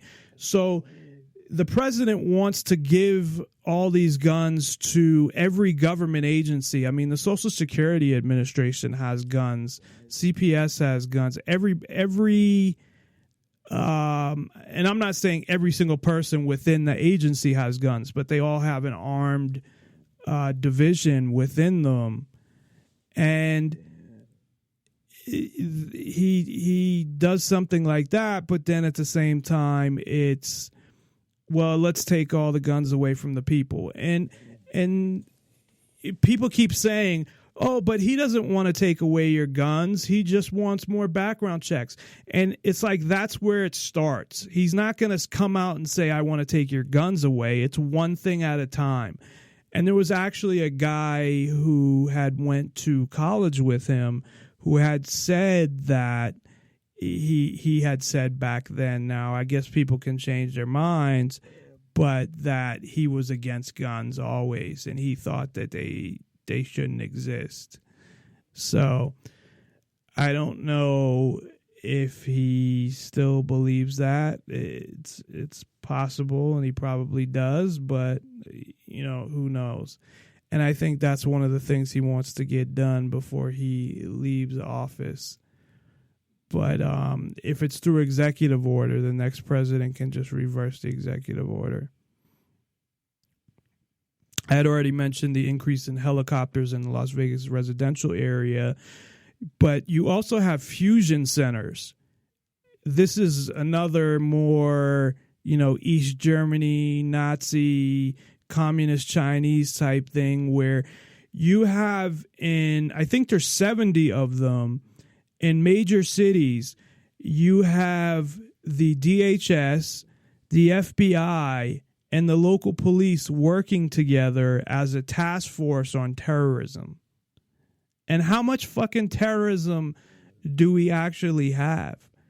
Most of the terrorism plots that they supposedly stop, and I just read an article about one that they supposedly stopped a couple days ago, was a 20-year-old kid who had an IQ of 61 and didn't really, was too, I don't want to be mean, but stupid to probably really even understand what was going on. And of course, they contacted him and got him to work with them, and they gave him all the stuff, and he was supposed to probably, I didn't read the specifics of what he was supposed to do, but before that, they arrested him and charged him with a conspiracy to commit something. And of course, the family is trying to fight it because based on his, his mental competence, that he shouldn't have to stand trial.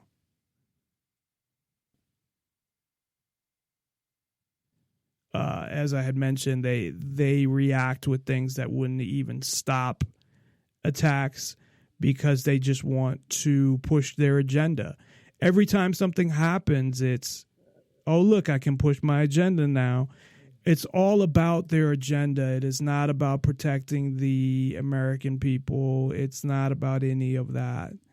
It is all about the agenda that they have. And a lot of their agenda results in destroying innocent people's lives. And looks good for them, later. And remember that these people are professional liars. So just because you meet somebody who seems nice, who works for the government, and, that includes police and whoever, just because they come across nice doesn't mean that they are.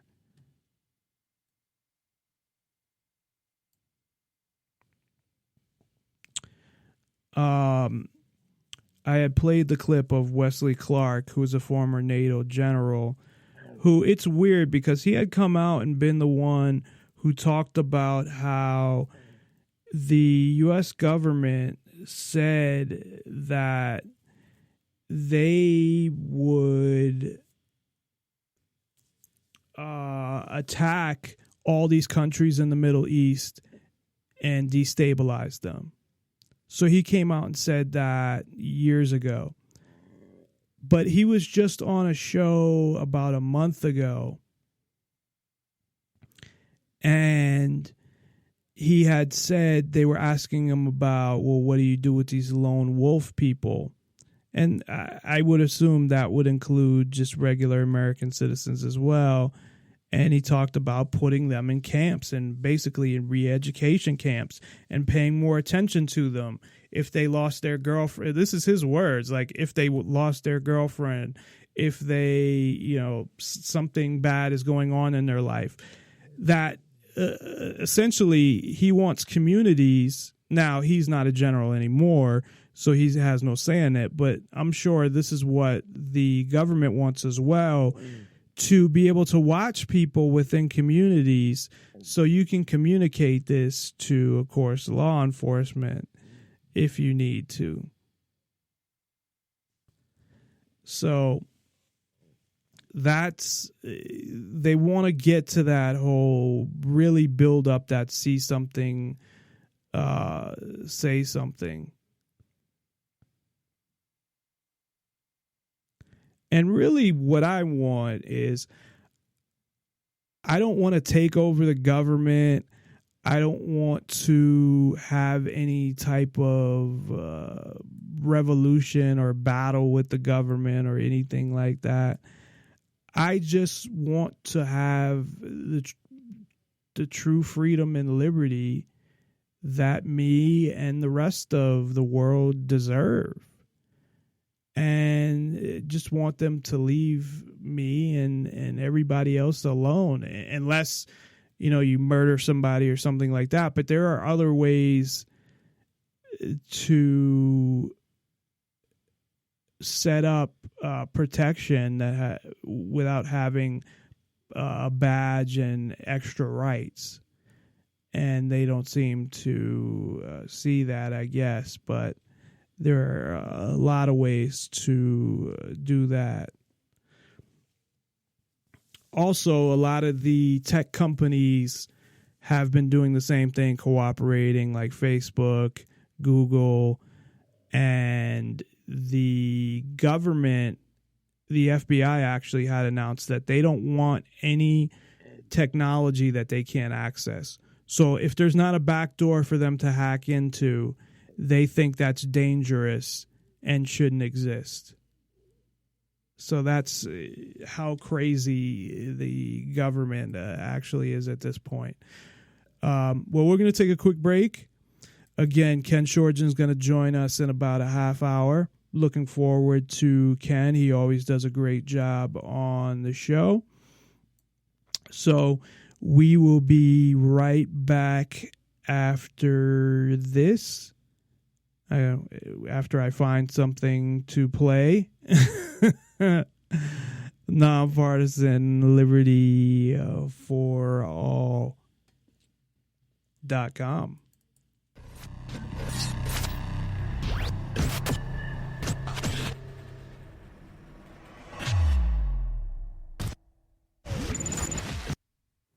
I'm Joe Biggs with Infowars.com.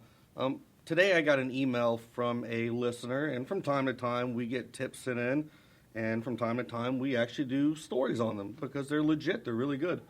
And the one that I got today is called, it's about the new forced Facebook policy that will be enforced on January 1st, and it's a really interesting policy. It's a little bit different from what we've seen in the past. Ever since the 9/11 attacks, the Patriot Act was put into place, and we've essentially just lost all of our privacy, any kind of privacy we have on our phones. I've done reports where I've shown you on my personal Android, Samsung right here, that it says that the NSA is spying and collecting data. The iPhone as well.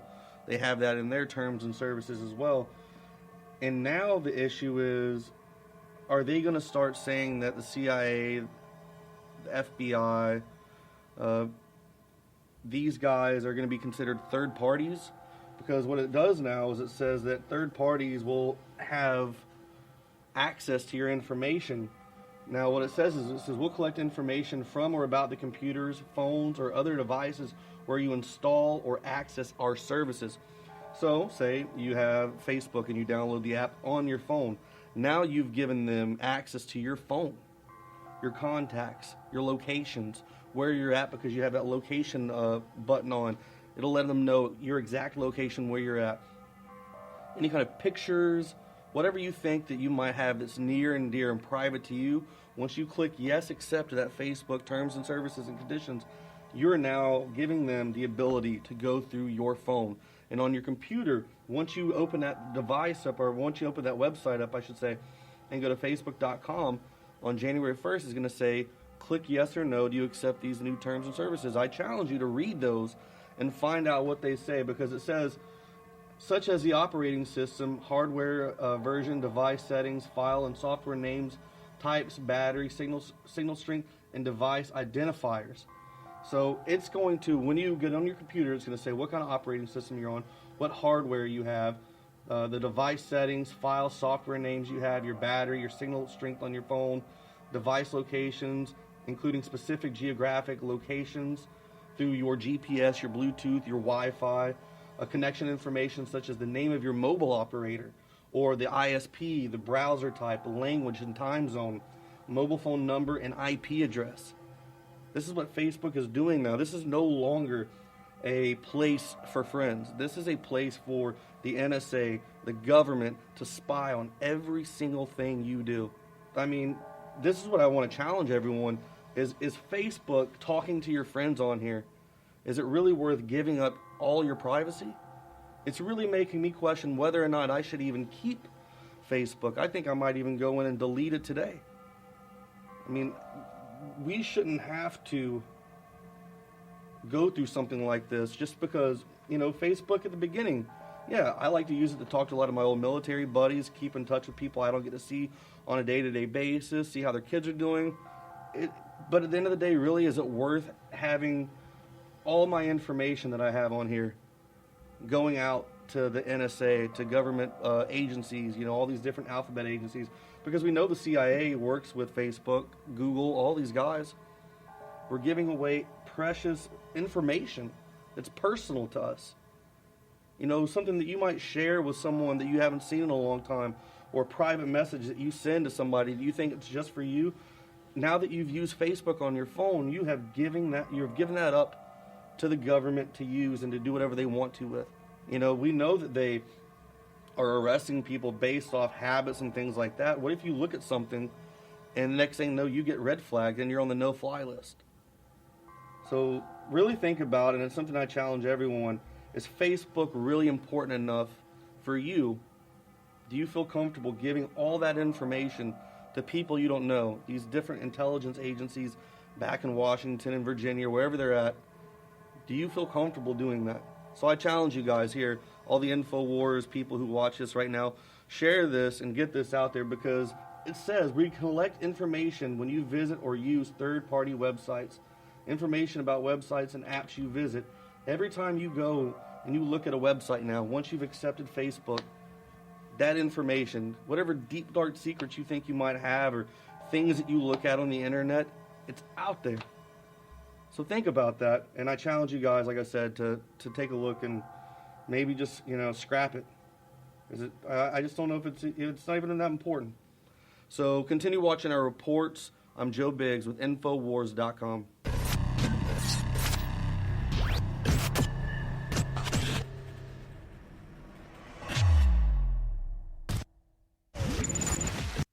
For all of recorded history, civilizations around the world praised the health benefits of silver. At InfoWars. Hey everybody, Tim Kest here. Recently, we heard about the Baltimore police taking a ton of flack for using what's called an IMSI catcher, or more commonly referred to as a stingray. A stingray is basically a fake cell phone tower that is used to track, intercept, and monitor cell phone communications. Cell phones like to connect to the strongest signal possible. Makes sense, because when you have strong signal, you can use your phone. Stingrays exploit this by tricking cell phones into believing they have a stronger signal than the nearest tower.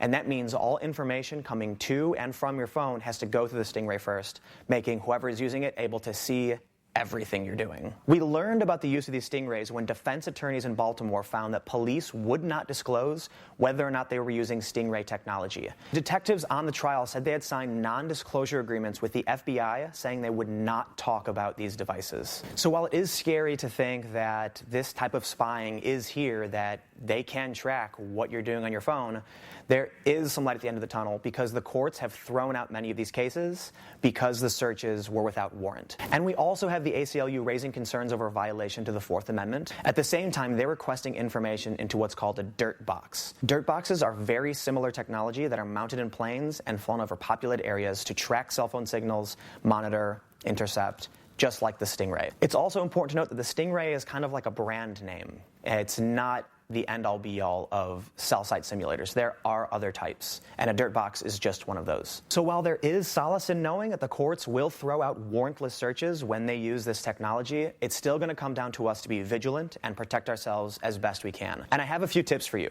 If you're using an Android cell phone, you can download an app called Text Secure, and this will create encrypted text messaging, but your friends and family will have to use the same app. You can also download an app called Red Phone, and this will encrypt your phone calls. If you're on iOS, you can download an app called Wicker, and for both iOS and Android, there's always Silent Phone, which is encrypted phone calls. These are just some of the apps that can help protect you, and there's no guarantee they're going to be absolutely protecting you. But one step is better than no steps, and as the future gets more and more interesting with this types of spying and surveillance, it's going to come down to us to make sure we're vigilant and protect our privacy. In line with the other million videos I've made about how you're being tracked and spied on, I hope this helped you.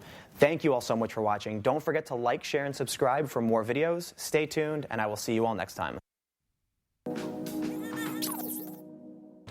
That's telling you. The United States and 11 other countries have officially reached an agreement in the Trans-Pacific Partnership. This is the Pacific Trade Pact. And essentially, if you're wondering whether or not there's going to be a little more transparency now that they've reached a deal, think again, because there's still a lack of transparency and it's still a little sketchy as to what they have and have not agreed on. But there are a few things that we do know. So first, the basics. In a press conference in Atlanta, trade ministers from the United States, Australia, and Japan called the Trans-Pacific Partnership an ambitious and challenging negotiation that will cut red tape globally and set the rules for the 21st century for trade. Now, of course, they would say that. While it still faces major hurdles, not least in Congress, the deal would reshape industries and influence everything from the price of cheese to the cost of cancer treatments. It is expected to set common standards for 40% of the world's economy, become a new flashpoint for the 2016 presidential campaign, and could become a legacy-defining agreement for the Obama administration. So even though these countries have reached some sort of negotiation, some sort of deal, it's still we're still unsure as to whether or not Congress in the United States or lawmakers in other countries would vote in favor of this plan or this deal.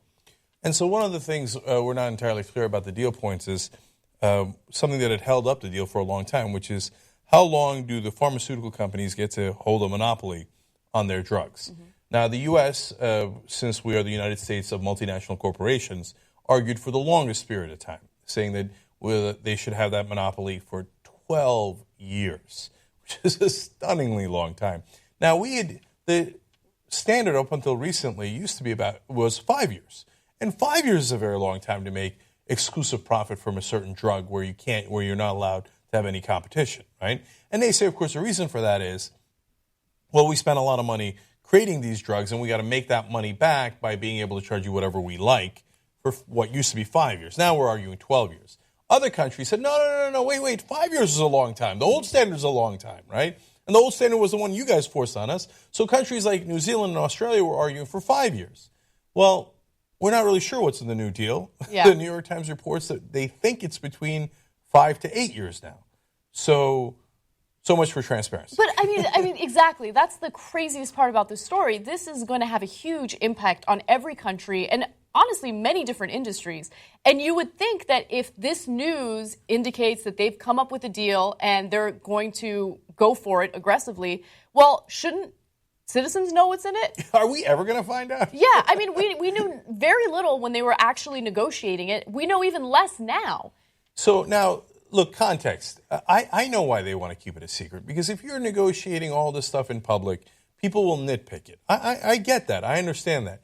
At the same time, there is a tremendous irony in saying the representatives of the American people, let alone the people of New Zealand, Australia, Japan, etc., cannot find out what's in the deal.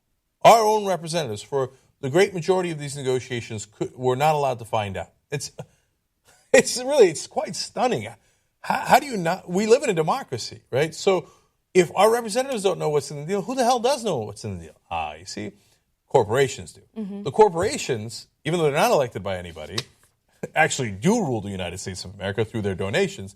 They were allowed to see every part of the deal. They were allowed to be part of the negotiations because they're the ones who are actually at the table saying, gimme, gimme, gimme, gimme. Yeah. Okay? That's what this deal is about. Now, finally, recently, there was a breakthrough, and they said, all right, we'll let your American politicians actually look at the deal. Now, of course, the president and the executive branch could already look at it, but our congressmen and senators couldn't.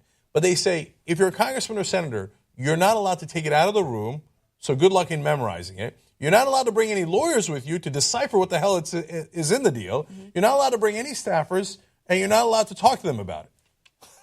But a corporation can bring all the lawyers in the world, all the lobbyists in the world, etc. So now if you were to have reasonable privacy on the negotiations, the specifics of the negotiations, I would probably be with you.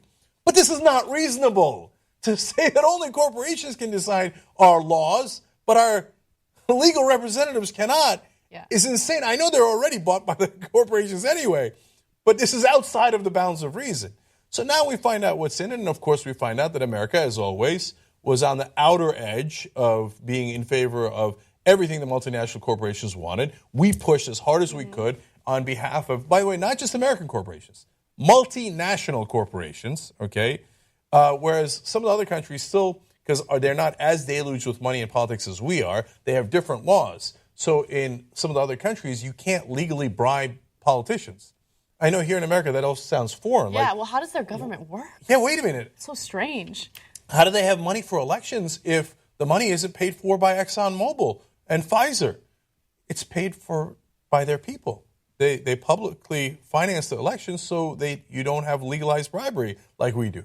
So since we allow for legalized bribery, our government is the most corrupt in these negotiations and pushes for the benefit of the corporations and for secrecy more than any other government does. So I'll give you an example of that, right? So with the pharmaceutical companies, apparently they're not happy that the monopoly that they'll have on certain drugs will only be 8 years, okay? So graphic number 14, here's something that The Guardian reported. The Biotechnology Industry Association in Washington, D.C. said it was very disappointed by reports that U.S. negotiators had not been able to convince Australia and other TPP members to adopt the 12-year standard approved by Congress.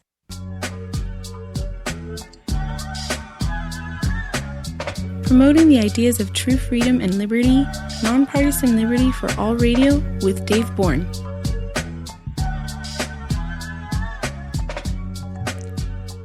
And we are back. Again, Ken Schortgen will be joining us in about 15 minutes. I had just a few more things I wanted to get through before that regarding actual non-compliance. I'm trying to swallow like something's caught in my throat and I can't.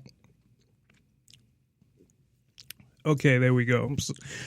Sorry about that. So I played the clip from the TPP. Most people know about that. Last I heard, it wasn't passed by the House, but they were going to pass it. It probably ended up getting passed, and that's a huge thing for, it's supposed to be about free trade. It's like a 1,000-page document that talks about copyrights and all of this stuff. And it has to do with internet copyrights and all this intellectual property.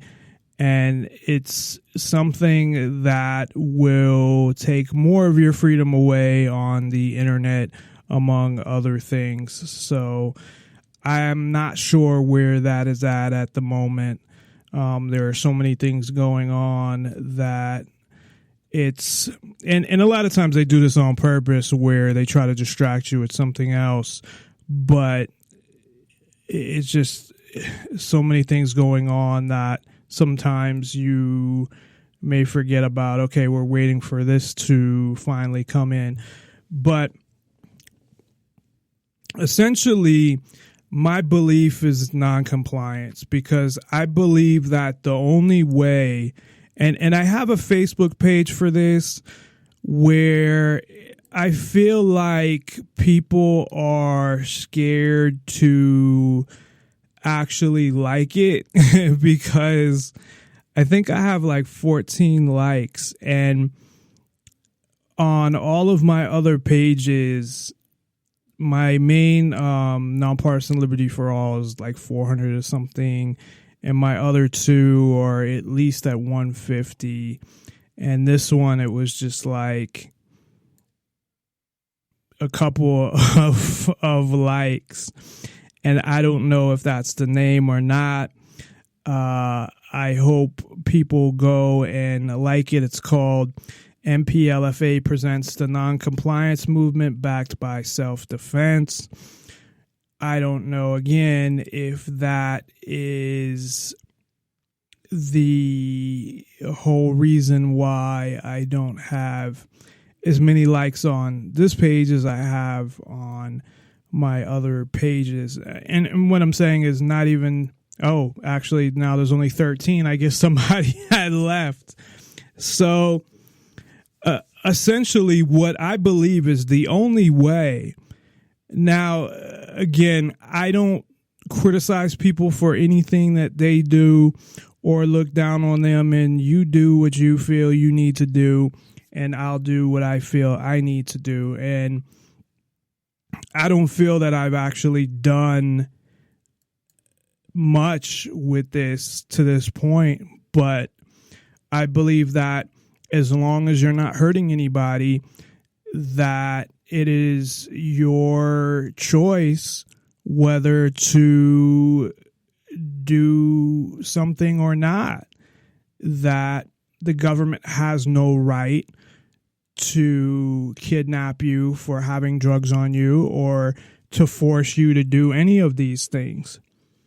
So, especially when they say it's for one thing but use it for another, like your license plate, and you get a license plate and then they create these license plate readers that they're using to track everywhere you go. Or they take your picture from your license and load it into a database. So they make sure that if you're not one of those people that has your picture all over Facebook, and that's essentially what we're doing, is we're giving them all this information about ourselves, which is why I went to more of a, well, it's not just the reason why, because otherwise I would have got off Facebook, but basically all my pages have to do with activism, and that's it. Otherwise, it's why am I on Facebook in the first place? Because I'm just giving them a map of my life. You know, so those people that go on there and write about what they did every day, that's really what they're doing.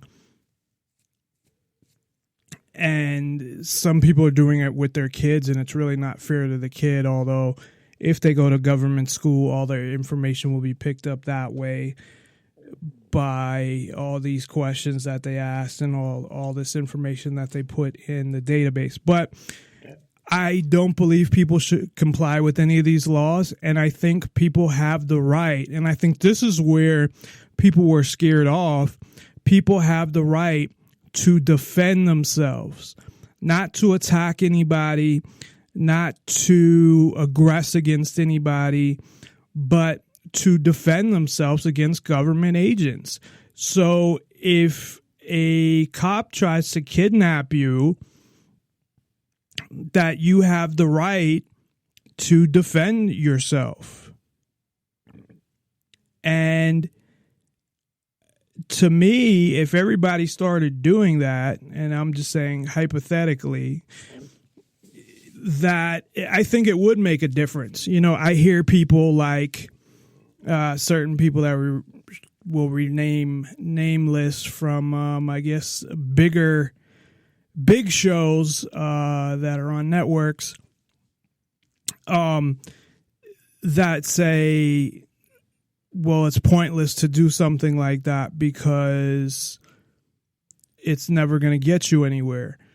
Well, yes and no. I mean, if you end up dead, then it's probably not. But if you were able to get together with a group and start a non-compliance movement, and at the same time, if a bunch of people started doing this, if it was something all over the country, they're not going to put themselves in that situation for something that they know is either illegal or pointless anyway. Now, again, like I said, if it's something like murder or a crime against somebody else, that's a totally different thing. But if it's any other crime, then one, I don't believe is actually a crime, but it's what the government is calling a crime against the government themselves. So I do believe in that. Now, how to get that accomplished is a totally different thing. And I believe that if people got together and said, I'm not going to comply, not the civil disobedience where you just give up and go to jail, but you say, no, I didn't do anything wrong. I'm not going to jail and I will defend myself. And then, as I had mentioned before, hopefully in that scenario, nobody gets hurt because somebody backs off, which would be the aggressor in that case. Well, I think everybody understands what I mean by that. So that's essentially what I mean. And I think it would make a huge difference because I'm not talking about any armed revolution or any government takeover or anything like that neither. I think that's ignorant. I think that it wouldn't do anything, and that people need to, it's about going after the hearts and minds and exposing the truth to people and then banding together. But I think that self-defense is intelligent. It's not violent. To me, self-defense is intelligence, not violence. And I think Malcolm X said something similar to that. Because there's a total difference between defending yourself and, attacking somebody. And I denounce anyone who initiates an attack, not denounce, but I don't agree with anybody who initiates an attack on somebody and does anything like that. But if they're being attacked themselves and they give fair warning, now giving that fair warning in itself could get you killed. That's the scary part, that if you gave an agent fair warning and said, look, even try to talk to them reasonably. And that's the approach that I'd want to use. I just think that you might get killed doing it. That's saying, look, what I did here is not a crime. It's not a crime. And I believe that you're just harassing me or whatever. And if you try to grab me or physically kidnap me or anything like that, that I'm going to physically defend myself. Now, that might not be the best way, I guess, to phrase it, but that's what I would envision. Now, unfortunately, there was a great scene from the movie Panther. I suggest everybody rent it just even for some of the stuff they were doing with the police. And I did read a lot of books on the Black Panthers. I was fans of theirs, although I didn't agree with some of the socialist stuff they were doing. But I gave them a lot of credit for standing up. So ideally, it's, you talk about the situation, and hopefully you go on your way, and everybody goes on their way, and nobody gets hurt. And you stop them from breaking what I would say is the law. Now, in a situation where someone has drugs on them, they're going to say, well, that's against the law. But I would say it's not against natural law, that you own yourself and you have the right to put it in your body. And if they want to arrest you over that, and they want to get into a physical altercation over that, it's stupid. Why risk harm to yourself and risk whatever else over something stupid, something that they have the right to do in the first place, because it's their body. Now, unfortunately, the way most cops are is they would probably just shoot you or tell you to, fuck off, or they don't have those type of negotiating skills or talking skills, or even if they did, they might try to pull something afterwards. So you'd have to be careful, definitely through the whole time. But that would be, to me, the best outcome and the best, best outcome, best situation, best way to handle it, in that sense. Because what I think it would do is, because the goal is not to have a war. It's not to have a war with police. It's not to have a war with the government. But it is to stop having your rights violated, to stop having things, getting arrested for things that you shouldn't be arrested for, or being harassed, or any of those things. And if more and more cops understood that, but at the same time, in the back of their mind, they would have the, there's also a legitimate threat here that something could happen to me. Why am I going to risk myself for nothing? So I don't know. And I did a whole show on this, but I wanted to talk more about the background part of it before Ken came on, because I had some time to fill before he had come on. But the more I think about it, and again, definitely Red Panther, the more I think it's, now I'm not saying I'm going to do it, but I think it's a fair thing to do. And I think it's definitely, you have the right to do it. And I truly believe that. Now, of course, again, the cop's probably going to shoot you before you even finish what you're saying. And that's the reason why at this point I wouldn't do it.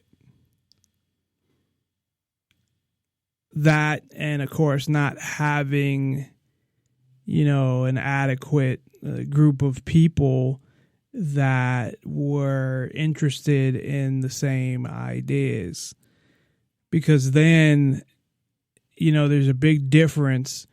Like I talked about one of the things for non-compliance is taking off your license plate. Well, if you're the only one doing it, you're going to get your car towed, whatever they do for not having a license plate on. If, 20% of the population's doing it, they can't really do anything. And on top of that, I think it is the only way, and I truly believe this, I think it is the only way to change things, to essentially phase laws out.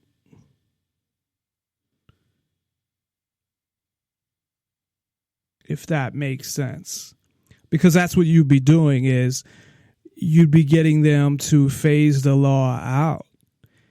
And unfortunately, the way things work,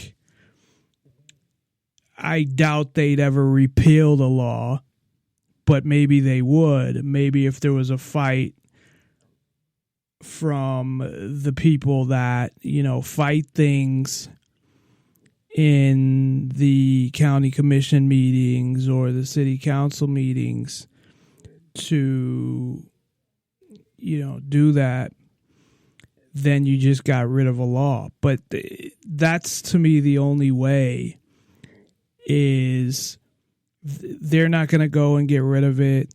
They're not going to go and do this stuff. You got to recognize your right as a human being and take what's yours. So I'm going to take a very quick break here. When we come back, we will be with the great Kenneth Schortgen, who I actually got to hang out with on his vacation. He was here in Las Vegas. Really nice guy. Really enjoyed hanging out with him, especially because he's a really smart guy, and of course I'm a really smart guy, so that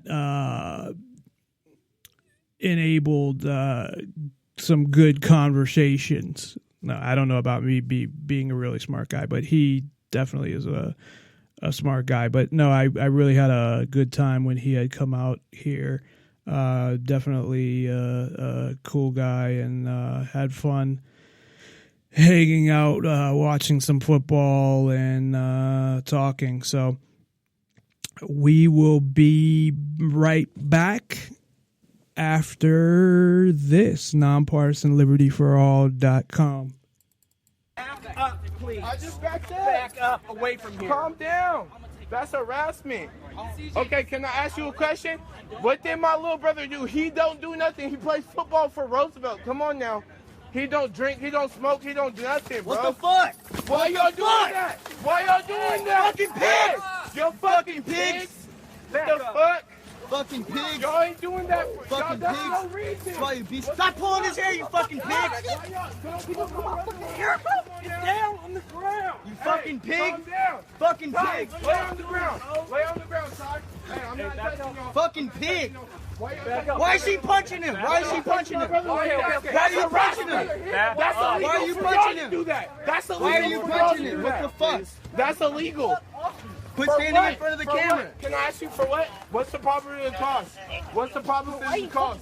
What's the cost for that? What the fuck? What's the Fucking cost? pig! I'm not even stepping towards you. Fucking pig! What's the cost for that? What's the cost for that? Stop pulling his fucking What's the hair! fucking cost? Get off his fucking hair! What's the fucking cost? That's harassment. Get off his fucking hair! Fucking pig! You guys need to cross back on the street or you're going to go to jail. This is legal. It's a sidewalk. I Film can film. over No, there. It's legal. Fucking pig, bro. You fucking pig. Get back. Bro, what the fuck? What the fuck? Get back. What the fuck? Why you hit him with the taser? What the fuck? You're going to go to stay where you're at. Right there. What the fuck? Y'all saw my little brother. Get back. Y'all saw my fucking little brother. What the fuck, you fucking pig? Y'all some fucking pigs. You fucking pig. Some fucking pigs, nigga. Y'all some fucking pigs. What the fuck? That's harassment. nigga. Y'all legal for doing that. What the Please fuck? Tell me in charge. Tell me What is in he getting charge. charged with? Tell me. Look, What is he getting charged with? my This hands is up. legal. Y'all It's a can't sidewalk. shoot I can me. stand My here. hands are up. It's Y'all completely can't shoot legal. me. Y'all can't It's shoot legal. me. What I'm saying, what's Quit standing in front of the camera.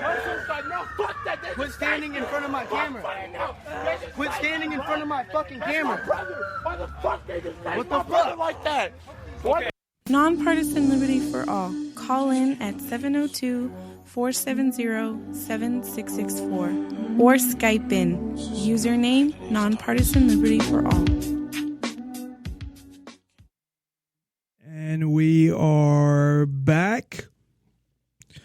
In a minute, Ken Schortgen will be joining us. So I hope everybody listened to that and realized,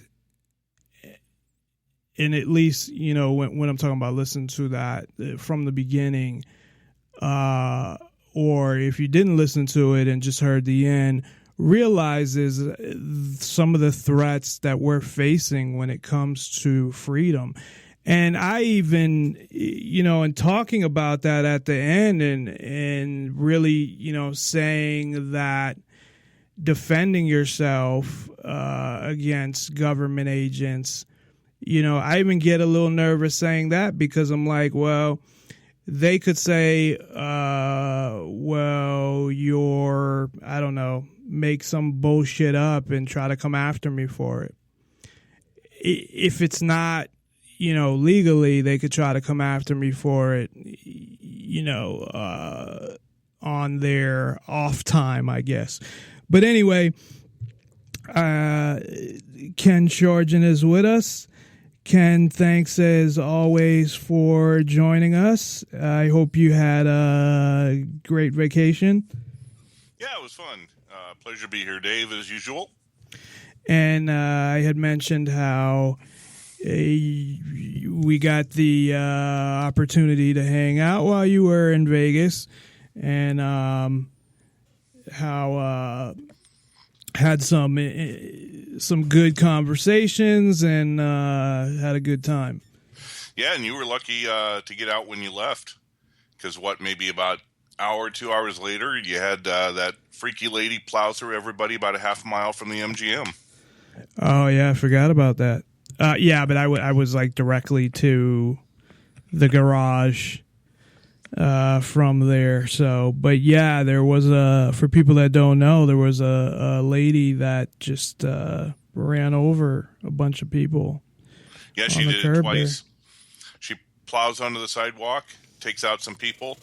The momentum put her back on the street. She goes up a little bit farther, and then she plows through some more people. I was like, man, that's about half a mile away from where we were staying. There was something about that I remember. I can't remember what it was, but that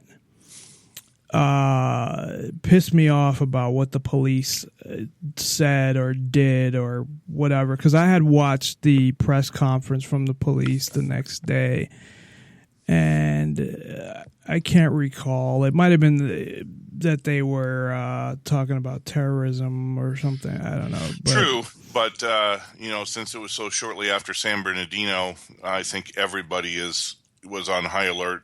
Any incident was going to be considered terrorist first, and then, you know, ask questions later. Yeah.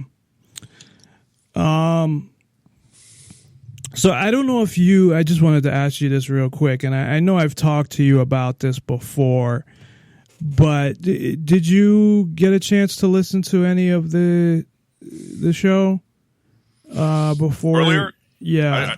I was listening to a little bit. One thing I was going to mention, it may or may not be important, but when it comes to legality, it is. Obama is not signing an executive order. He's signing an executive action.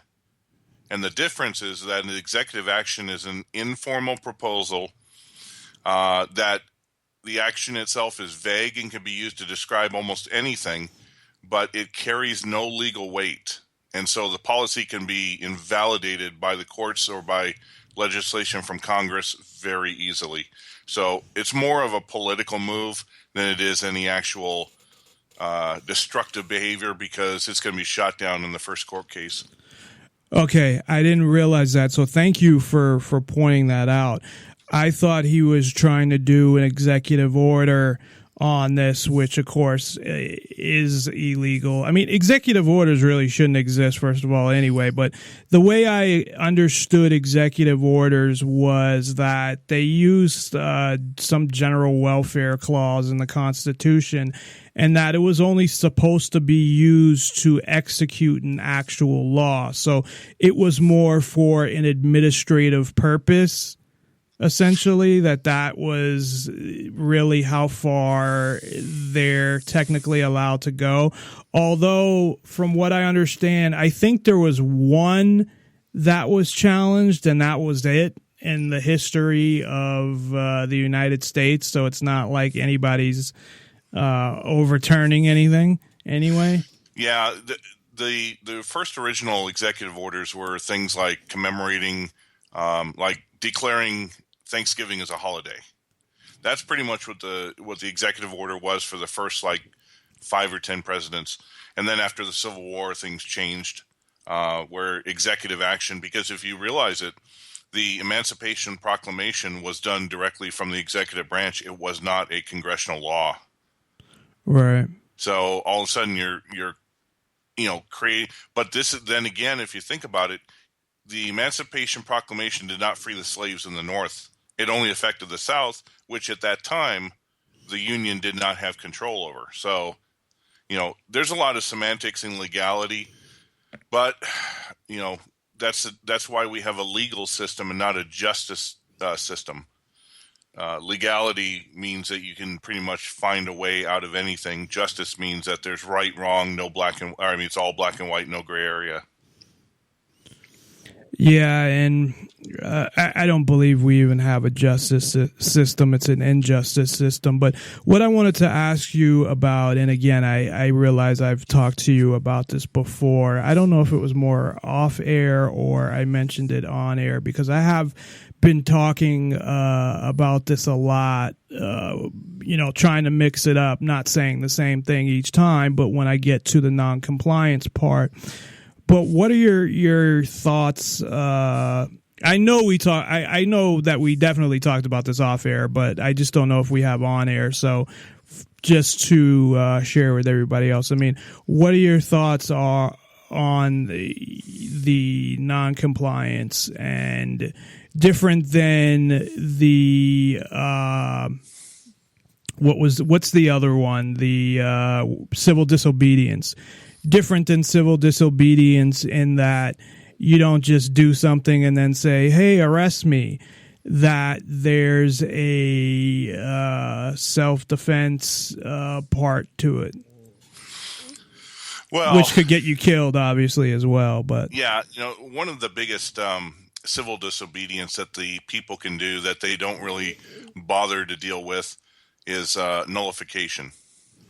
You want to make some changes? Get yourself onto a jury and get a case that you think that the law itself is onerous, like drugs. And then when it comes to the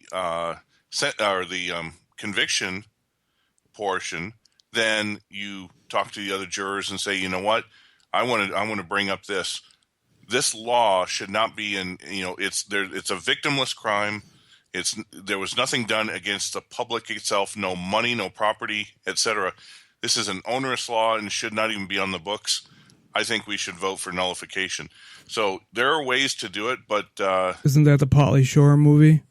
No, I'm just kidding. No, there was did you see that movie with Pauly Shore where he was in court just because he liked the hotel room?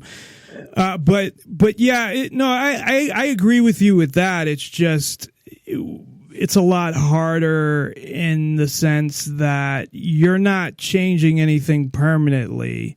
It doesn't set precedent. Let's take a look at the Oregon standoff. Okay. Was there even a standoff there? I thought there. An armed group of people took over. I know they were armed, right? But I didn't know. Yeah, but from what I understand, and correct me if I'm wrong, that the the building was like an abandoned federal building that they didn't use anymore. Like no one was in there. But like I said, we're talking legality. Right, You don't have to be its own. It's in a wildlife preserve under federal Right. lands. If they want to use, throw the book at somebody, they could say you went in armed to a federal building and But see, it's the perfect example. It's the perfect example because we have a comparison. A couple years ago, we had the Clive and Bundy incident. Okay. And what did the people do? The Oath Keepers and a number of people stood in civil disobedience against the feds for what was an onerous act. And that went perfectly. And the feds stepped down. Well, guess Right. what? You know who led the takeover up in Oregon? Amon Bundy, or however Ryan Bundy, Clive and Bundy's brother.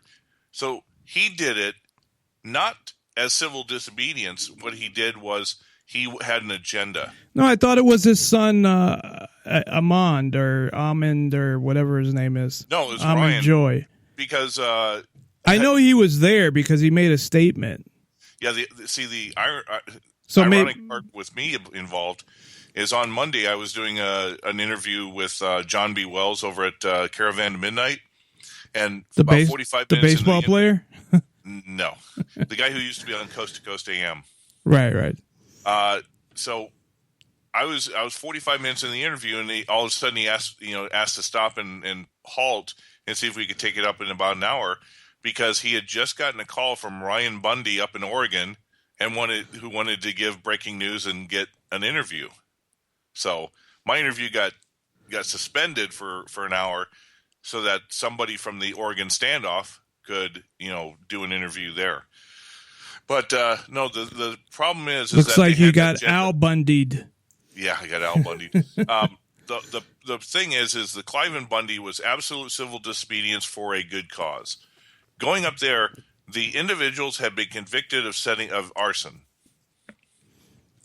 Okay, and they had gone through the court system, and the court system didn't help them. So this is where Ryan Bundy and his crew were going to say, you know what, it worked in Nevada, it's going to work here. Well, the real purpose behind that was Ryan Bundy wanted a standoff with the cops. They wanted another Ruby Ridge. They wanted another Waco, thinking that once the cops started shooting, that all the militias and all the liberty people and angry people in the country would rise up and there would be a civil war. He was doing it to try to create a civil war. So, like I said, the one in Nevada was justified. The one up there was an agenda that most people really, and like I said, this is just a few weeks after San Bernardino. Everybody's on edge. You're not going to get public support. Which is stupid, but I mean that everybody's on edge because of that. He's doing it at the exact same time that Obama's doing his gun control laws. Right. He's feeding into Obama's agenda. Right, but what? And I understand your point, but I'm talking about the Clive and Bundy situation is the situation that I would look at as the ideal situation, and the way it went, luckily, was it went fine and nobody got hurt, and that's what I'm talking about. I'm not personally talking about doing what the other fuckheads did over there. I'm talking about in a specific situation, not looking for it, not going out and protesting for it, that if you get yourself, not you even getting yourself into it, but if a situation arises where you're being persecuted for something that's not a crime, that you have the right to defend yourself. I mean, that's really what I'm saying. So I'm not saying that talking about, like you had just said about he was looking for a civil war. No, I wouldn't be looking for a civil war, and I don't suggest that anybody else does neither, because I think that is just stupid and it's pointless anyway. Right, but the thing about it is I fully understand what you're getting at, but when you go into a situation like that, when you take a stand that's against the state, is you have to go into it prepared to face repercussions for the actions. You have to think out what you're going to do. If you do something strictly on emotion that you're pissed off and you got a raw deal from the law, from the government, you're going to go in it with the wrong mindset and you're going to fail. But if you go into it, you know, remember the Browns, the Brown family? Were they the ones in New Hampshire? Yeah, who's you know, locked themselves in their house. Yeah, that was over paying taxes. Over taxes. Yeah, right. They were prepared for whatever ended up happening. Eventually, they gave up and were thrown in jail. But when you take a stand like that, you have to be prepared for the repercussions. You have to be willing to stand for what you believe in to the point that, you know, you're going to go to jail. Well, you're not going to go to jail, because that's my whole point here is there's a difference between civil disobedience and, you know, what I'm talking about, not non-compliance, I think. And I don't know, just from the words itself, how people would interpret that. But to me, non-compliance is exactly what it is, that you're not complying to the end there. So the civil disobedience, they go out there and it's more planned. It's okay, we're going to do it's not always planned, but most of the time it is. And if we get arrested, we get arrested. I'm talking about going about your own business, not even planning anything, just going about your own business and defending yourself and getting to the point that situation. Defending yourself from what? Well, from being kidnapped. You mean by the cops? Yeah. Okay, so we're specifically talking about or any government agent. What you would say false arrest. Okay. Just remember this. You got to be pragmatic about it. Well, I'm not even saying I'm going to do it. I'm just saying that's what I believe in. Has to do it. Power resides at the barrel of a gun. Okay? If somebody, if a law enforcement, what is considered a public, you know, the public good in the eyes of the state, they are given certain leeway that citizens are yes, not. I know. Right. But I'm saying is if you choose to do that, then how many times over the past few years have the cops taken extreme steps, and how many times in those extreme steps have they had to pay for their crimes? You've got to never. be willing to accept the fact that you may be making a stand, and in your memoriam, people may say, yeah, he was right, but you're still dead. Right. So, you know, it's difficult to judge from the sidelines, you know, Monday morning quarterback. But before you take on that stance, you have to fully and cognitively understand what the repercussions and the potential consequences are before you do it. No, I understand, because you have you could end up dead. Ideally, to me, the ideal situation would be, to be honest, like, so here's an example. You get pulled over. You weren't even doing anything, and you got pulled over, you know, because sometimes they like to claim whatever. So, and they said, oh, I had this happen to a friend. They said he touched the line for a second, you know, on a freeway. It was because he was black, but whatever. This was like 20 years ago. So if the cop, then, you know, you give them your license and registration, and the cop says, get out of the car, and you say, well, you why? You don't, based off of what? Because you have no reason to suspect that I committed any other crime. And if the, saying to the cop that, look, I didn't commit any other crime, you don't have any reasonable suspicion to think or suspect that I committed another crime. You don't have the right to ask me to get out of the car. Well, I guess they have the right to ask you, but I'm not obligated to get out of the car, so I'm not going to. And sometimes that's when and I've seen videos of this, they'll knock out the fucking windows. And that's where it's, okay, if you physically try to remove me from the car, I will physically defend myself. And unfortunately, cops are irrational lunatics, because a rational person would say in that scenario, most likely, that, okay, fuck it, I'm not going to have him get out of the car. But from a scenario of a cop, they would probably either just shoot you right there or try to remove you from the car, depending on whether they know you have a gun or not. And True.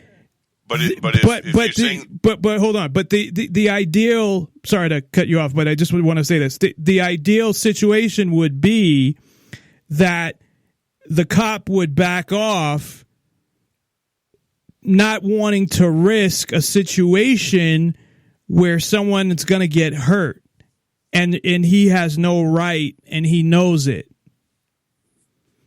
True, but this is not the 1950s and the 1960s. See, right? I know that. You talked about the Black Panthers. The 1960s changed everything, from Kent State to the Chicago 8 or Chicago 7 to the they Black used to Panthers drive. in They used Oakland. to drive around with shotguns in their car, and they'd pull over where the police were and pull them out. Yeah. To try to protect people. They'd be sitting there beating up like a black guy. They'd pull over and get them to stop by pulling over with a bunch of guns. You got to remember something too. Let's be honest about this whole thing. Going back to the 1920s, when you had immigration and you had a bunch of new people from different cultures, the Italians, the Germans, the Irish, these individual, cops didn't necessarily have a mindset. Sorry, I'm getting a Amber Alert here. Cops didn't have a mindset of necessarily treating people as the enemy. But if you take a look at the lawlessness that was in a lot of New York City and Boston in the 1920s, with all of these new immigrants who didn't speak the language, who came from a country where cops were oppressive, where they come with no money, no jobs, and it's a criminal element. I don't know if you've seen the movies like The Gangs of New York. Yeah, that's from the 1920s with the immigrants. Can you imagine? Yeah. Well, I think it was before what the that. Cops were trying to deal with all these violent individuals.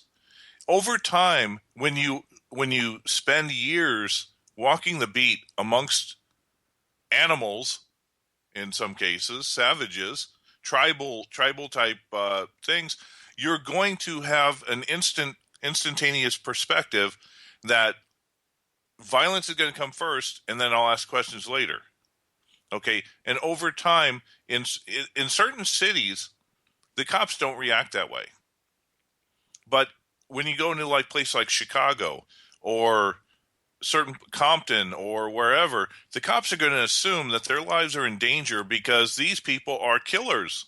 They kill their own people. They you take a look at the neighborhoods. They destroy neighborhoods. So it's not necessarily 100% the cops. The cops have, over time, because of the violence, take a look at Baltimore.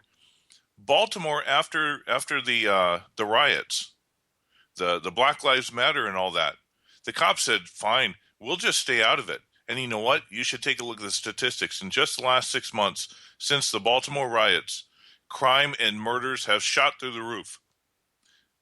Cops had nothing to do with that. The people themselves were just, that's the way they are. Speaking of cops and murder, I just wanted to bring something up that they're talking about, you know, there's a war on the police and all of this shit.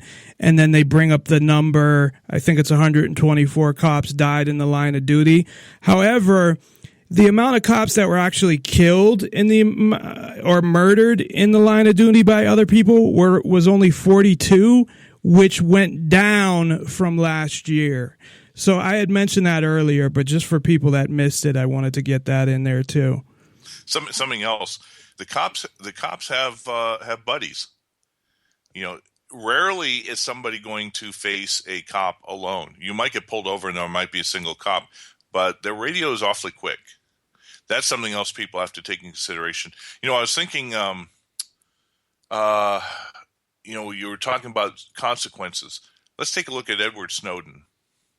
Edward Snowden went through the proper channels to try to let the whistleblower agencies within the government know what's going on. They ignored him.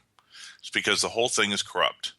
He willingly took a stand, but he knew that he would never be able to, survive in the United States once this stuff started coming out. So he had to run. This is somebody who knew that if he was going to do the right thing, his life would be changed forever, and he made that decision. That's something when it comes to both civil disobedience or noncompliance, is you have to recognize what the consequences are going to be before you do it, and then if you still think that your stance or your belief is strong enough, then go ahead and do it. Well, what it comes down to as well, though, is also if you have a bunch of people with you. And I'm not talking about even a self-defense thing. I'm talking about like one of my ideas was, and this was just, you know, some quick thing I just thought of one day to do, is everybody take off their license plates because they're using them. They have those license plate cameras now that track everywhere you go. So, which they probably know anyway from like GPS, but anyway, so they're using your license plate for something that they never told you they would use it for. Just like your license itself, they take the picture and put it in a database, so they have a picture of all the people that don't post their pictures on Facebook. So if something like that, if you had 20, 30% of, let's say, Las Vegas take off their license plate, they can't do anything, because how many people are they going to put everybody in jail? You know, but why don't you change it around? There is these plastic screens that are transparent that you can put over the license plate, that the cameras, when they take a picture, it's all blurred. It doesn't get it. Yeah, no, I know. There's also a spray, too, that you can buy where you can spray your license plate. And so if a cop is falling behind you, he's not going to bust you for not having your license plate. But if he tries to take a picture and look later, or if the cameras take a picture, they're not going to get anything. So yeah, but that wasn't the point, though. That's a way of noncompliance where you understand you limit the risk and the consequences versus everybody taking off their license plate and doing that. But the point was to say, hey, look, we're not going to follow the ridiculous laws. We're going to follow the stuff that are real laws, that are natural laws, like killing people and hurting people and things like that. But we're not going to follow your ridiculous laws that are just there for you to make more money or more power or more control. So it's also about standing up, because I'm telling you right now, if everybody did, not everybody, but if there was a large percentage of people that did that, maybe at first you'd have a couple people getting killed, but cops in general are pussies. They are. And that's why they fire so quick too, because they're fucking pussies.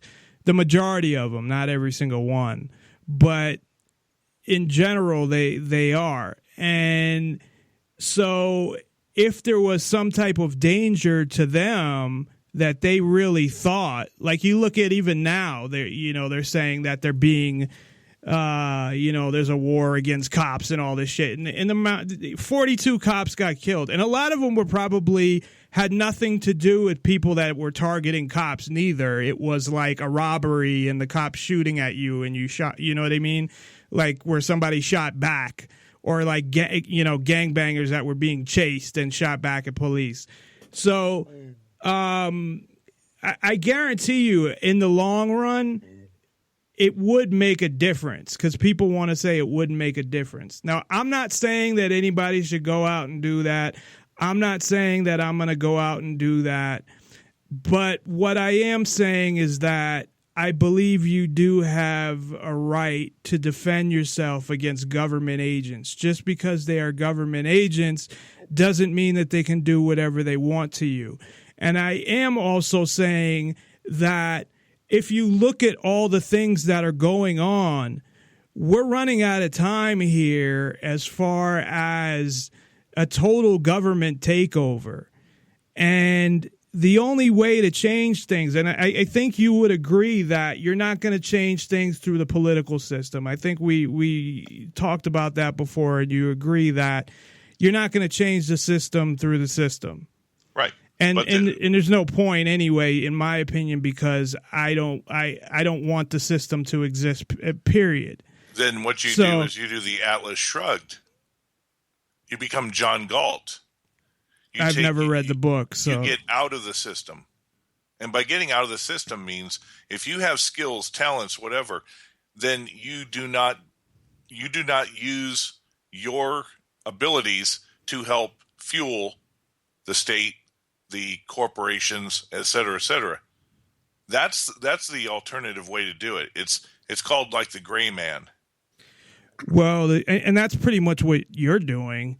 For the most part, I mean, I guess some of the ads that might get run might help some corporations or something, but for the most part, I mean, that's what you're doing, right? I'm working for myself. I pay basic taxes, but I figure I've created a niche where, you know what, I'm out of the system. I'm not taking my skills and talents to these big corporations, and they're taking my ideas and they're making millions and millions of dollars on it. Right. No, yeah, I'm just doing what I love to do with independent contractor and staying pretty much out of the system, setting myself up for whenever this system falls. You got to remember too, Revolutionary War, only 3% stood up. Last election, 40%. Only 40% of registered voters voted. The problem is that the vast majority of people will always be followers. They will not be activists. They will not be leaders. They will not do what they have to do. Well, in a way, not to interrupt, but in a way, that's one of the problems with the movement of people that are trying, like me, that are trying to push for true freedom and liberty, is that, everybody's independent. So if they're following somebody like me or somebody like you or somebody that stands for true freedom and liberty, then that's fine. I think one of the problems with getting things done is that you have a whole bunch of people that are leaders that all want to do their own thing. And I'm one of those people as well, where I'm not going to follow somebody else. I'm going to do, I'm a leader, and I'm going to, come up with my own way of how I want to do things and how I want to, if I agree with somebody else, then yeah. But for the most part, I'm going to want to lead. True. But what's the most recognizable civil disobedience and noncompliance that we have in our lifetimes? Well, relatively in our lifetimes, the civil rights movement, especially down south. They came en masse. They had a large, the Rosa Parks, noncompliance. I'm not going to move from the back of the bus.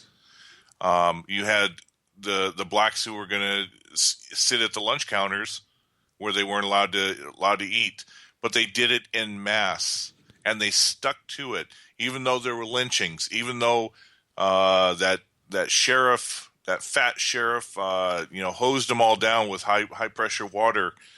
The KKK was running rampant, but they willingly stuck through it. But they did it en masse. If you don't have a group that is all within, all following the same credo and willing to do what is ever necessary to achieve your goals, then the ones and twos and threes who get together at the pork fests of the world and whatever, you're just preaching to the choir, and you're not going to really accomplish too much. That's the problem.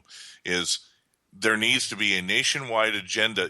Take a look at Ron Paul. Ron Paul started the End the Fed thing, and it started a grassroots movement.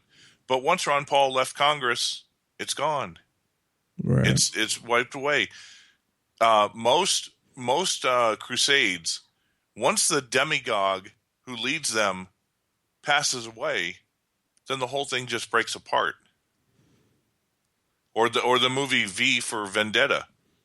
It took one demagogue to lead a crusade, to do all the work. It slowly started building up, and then finally on the 5th of November, right, on the 5th of November, everybody did the civil Yeah, where they just all walked up and the police they backed the police off, basically. Right.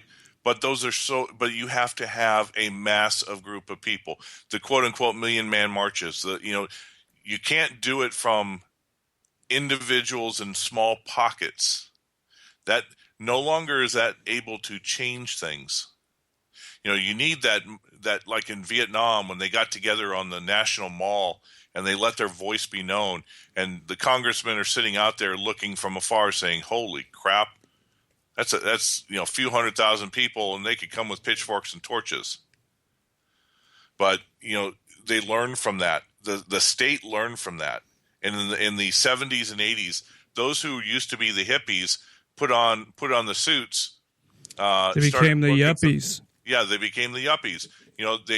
They kept their long hair, and they'd go to the discos after work. But you know what? They became millionaires. They're the baby boomers now that are running the whole country.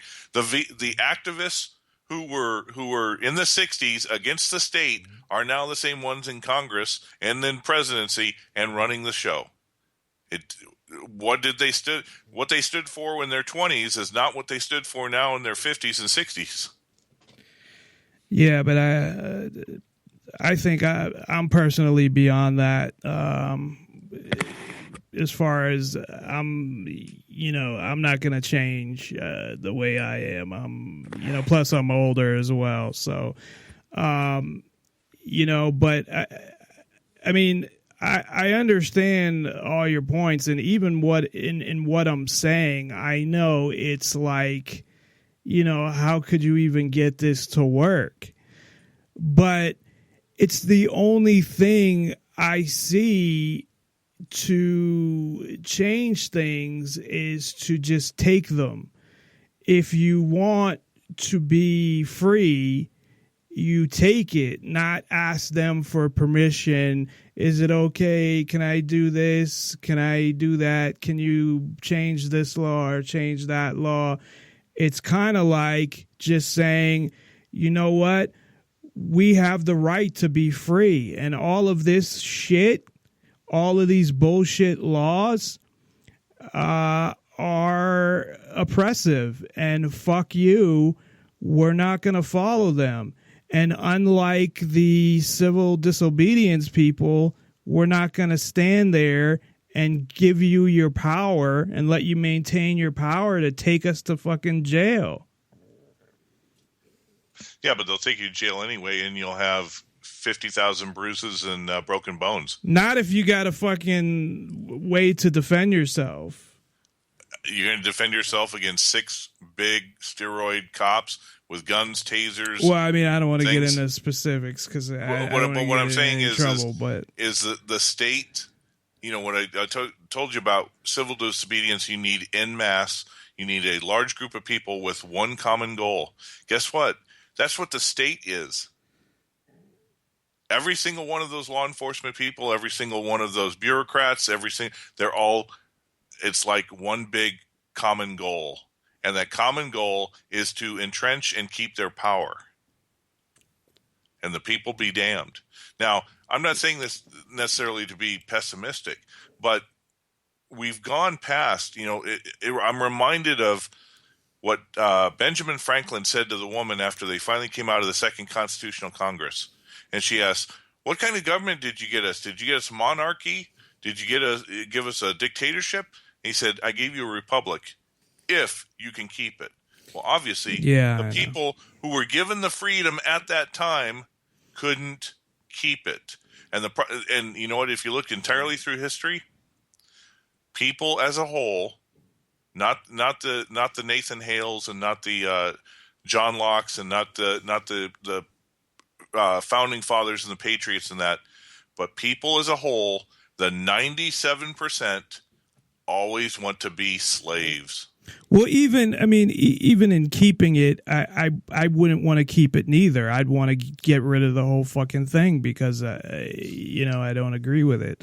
So I don't know. It's just getting to the point, and this will be my last point on this, and then we can get into some stories. But unless you have anything else after I say this, but I think it's really getting to that point where we might as well be East Germany as far as I'm concerned. And now you got people talking about building, well, they've been talking about it for a while, but getting more serious about building walls, getting more serious about taking away guns. And then you have all the other stuff that is just going on with all the spying and this and that. And people got to do something. And it's not just, the protesting and the, marching and shit like that. And I'm not saying doing something violent neither, but I'm saying standing up for yourself. Yeah, but there's another way to do it. What if the world is rushing headlong towards change into itself? It's got a momentum that you can't really affect. And that's really what the world is going to. We are rushing headlong into, confrontation, to change. It's a global thing. It's not just localized, but it's rushing headlong into a change, just like it rushed headlong into World War I, and it rushed headlong into World War II, and it rushed headlong into the fall of the Berlin Wall. There's certain points in history where the frequency of events just rushes towards nexus and change. That's what's happening right now. So looking at it as I want to change the old system, you know what? The system's going to change unto itself. There's going to be something powerful. Taleb, an economist, he calls them black swans. Something that you can't predict, can't control, comes out of nowhere, and it causes massive change. The fall of the housing bubble in 2008, nobody prepared for that. There were 4 entities. If anybody's seen the movie The Big Short, there were 4 entities. I just saw it on Saturday, so yeah. Yeah, there are 4 entities who saw it, while everybody else didn't. Well, really, it was like one, and they all got convinced. At least in the movie, they heard a little bit about they had an open mind that when somebody said that housing or mortgages could fail, 99.99% of Wall Street mortgages never fail, but these 4 groups of people, once they heard that, they had something in their mind say, you know what, there's a possibility, let me investigate. And when they saw the real what's going on, they jumped in and said it's going to crash. Did you see the movie? Or I've seen it twice. As a matter of fact, I rewatched it tonight. Oh, cool. So I'm assuming that you liked it. Yeah, it's kind of funny. I watched it and I got done, and I turned on the TV, and all hell's breaking loose in the Asian markets. So I guess that's a good transition into the economy here. Yeah, and I was going to ask you about that because I had heard that the past couple days that something's going on with the Asian markets. We started a new year. Let me tell you something. The U.S. stock markets closed in the red the last 2 trading days of the year. On Monday, they closed in the red. Tuesday, red. Wednesday, tonight, red. Earlier today, red. It went from the futures before Asian markets opened. The U.S. futures market were plus 300 for tomorrow. Then all of a sudden, China devalues its currency, the biggest since August. The Chinese stock market. When you say devalue, like they devalued it themselves, or the People's Bank of China, which is the government central bank, they devalued their currency. And the reason a lot of times that a country will devalue its currency is to make it weaker so that their exports are people want their exports because the country they're trading with, like say the U.S., the dollar, if the dollar is strong, that means U.S. goods are going to cost more in China.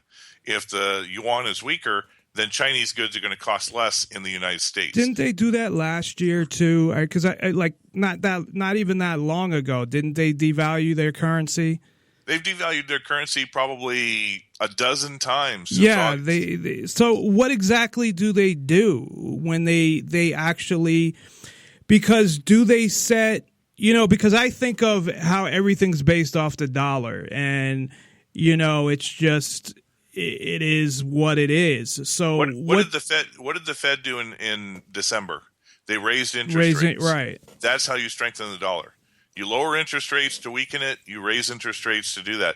China is not at 0 interest rate. China is sitting there at like 4.67% interest. So they can lower that to say 4.5%, and that's how you weaken the yuan. So they're just lowering the interest rates, and that's exactly. how they're okay. And when you raise the interest rate, it means it costs more to borrow money. So you're gonna less people are gonna borrow money. When you lower interest rates, money is like cheaper, so it's going to expand the money supply. Because I thought maybe they did something like in Argentina, they actually literally say the bolivars are worth this. They actually rate their currency, which is insane. And then if you get them on the black market, you can end up making all this money and whatever. Right, but that's capital controls. That's that's price controls. Well, that sounds like what Bernie Sanders wants to do is have capital controls. Bernie Sanders is a nut. Bernie Sanders is an absolute nut. He wants to expand the national debt. He wants to double it. He wants to add $18 trillion and give everybody free stuff, which, nice. He's somebody who doesn't understand finance or economics, and he's just a nutcase. Did you get that from him as well, that he wants to install some capital controls? Well, capital controls can be as minimal as the amount of money you can take from your ATM or your bank account each day. Right. You can limit that. Or capital controls can also be that we're going to instill taxes. Passing taxes is a form of capital controls because it removes capital from you and moves it to the state. Well, he's already saying he's got to increase taxes on the middle class, of course he is, in order for him to afford. There's no way he can afford what he's saying he can do. Maybe if he cut the military budget, which I wouldn't mind that part of it, but it's ridiculous because we did a show last night on Trump and on him, and I mean they're both fucking nuts, but Trump makes a little more sense, although he's pretty much a fascist, and I called it the fascist versus the socialist pretty much. Yeah, Bernie Sanders is not a socialist. He's a full-blown oligarchy Marxist. He would, if he had the power, he would control every aspect of everybody's life. He would tell you what you can buy, what you can't buy. He would tell you how much you could own, how much you can't own. He is an absolute Marxist.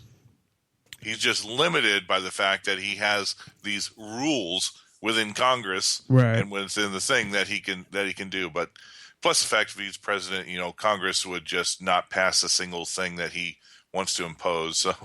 So it's a moot point.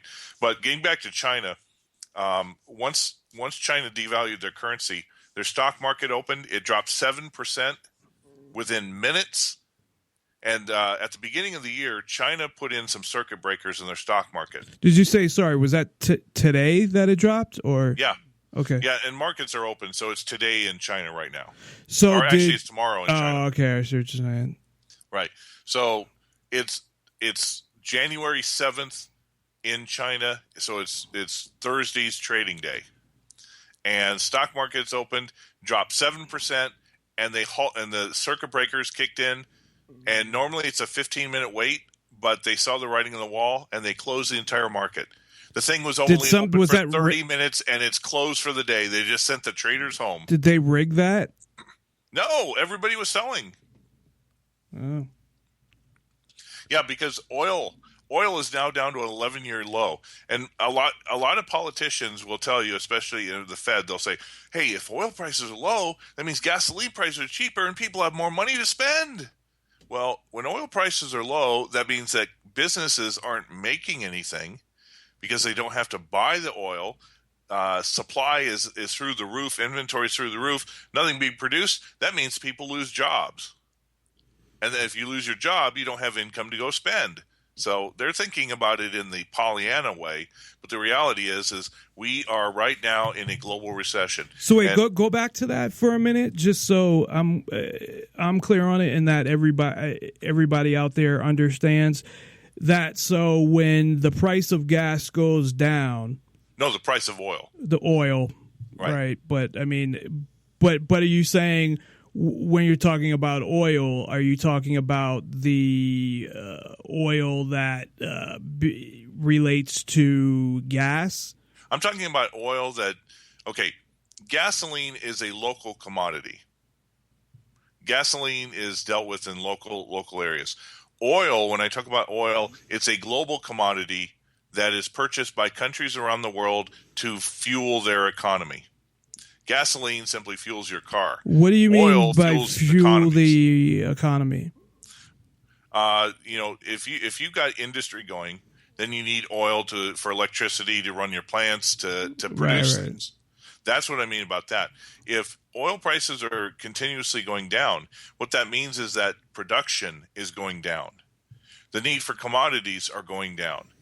So when you start having prices drop, then you have the entire economy, global economy, receding because people are working less and doing less and producing less and when they get laid off, then they're not buying things, and if they're not buying things, then producers are going to cut more staff, and it is a self-consuming thing. So, but it's because that they're not. Wait, what am I missing here again? That they're not producing anything because it's going down, because they aren't going to make as much money, right? Off what they're producing. Let me give an example too. It's a fallacy that consumer spending, which makes up 70% of our GDP, it's a fallacy that people have been spending money because they have money. No, they've been spending money because they've been racking up the credit cards again. Debt is going through the roof.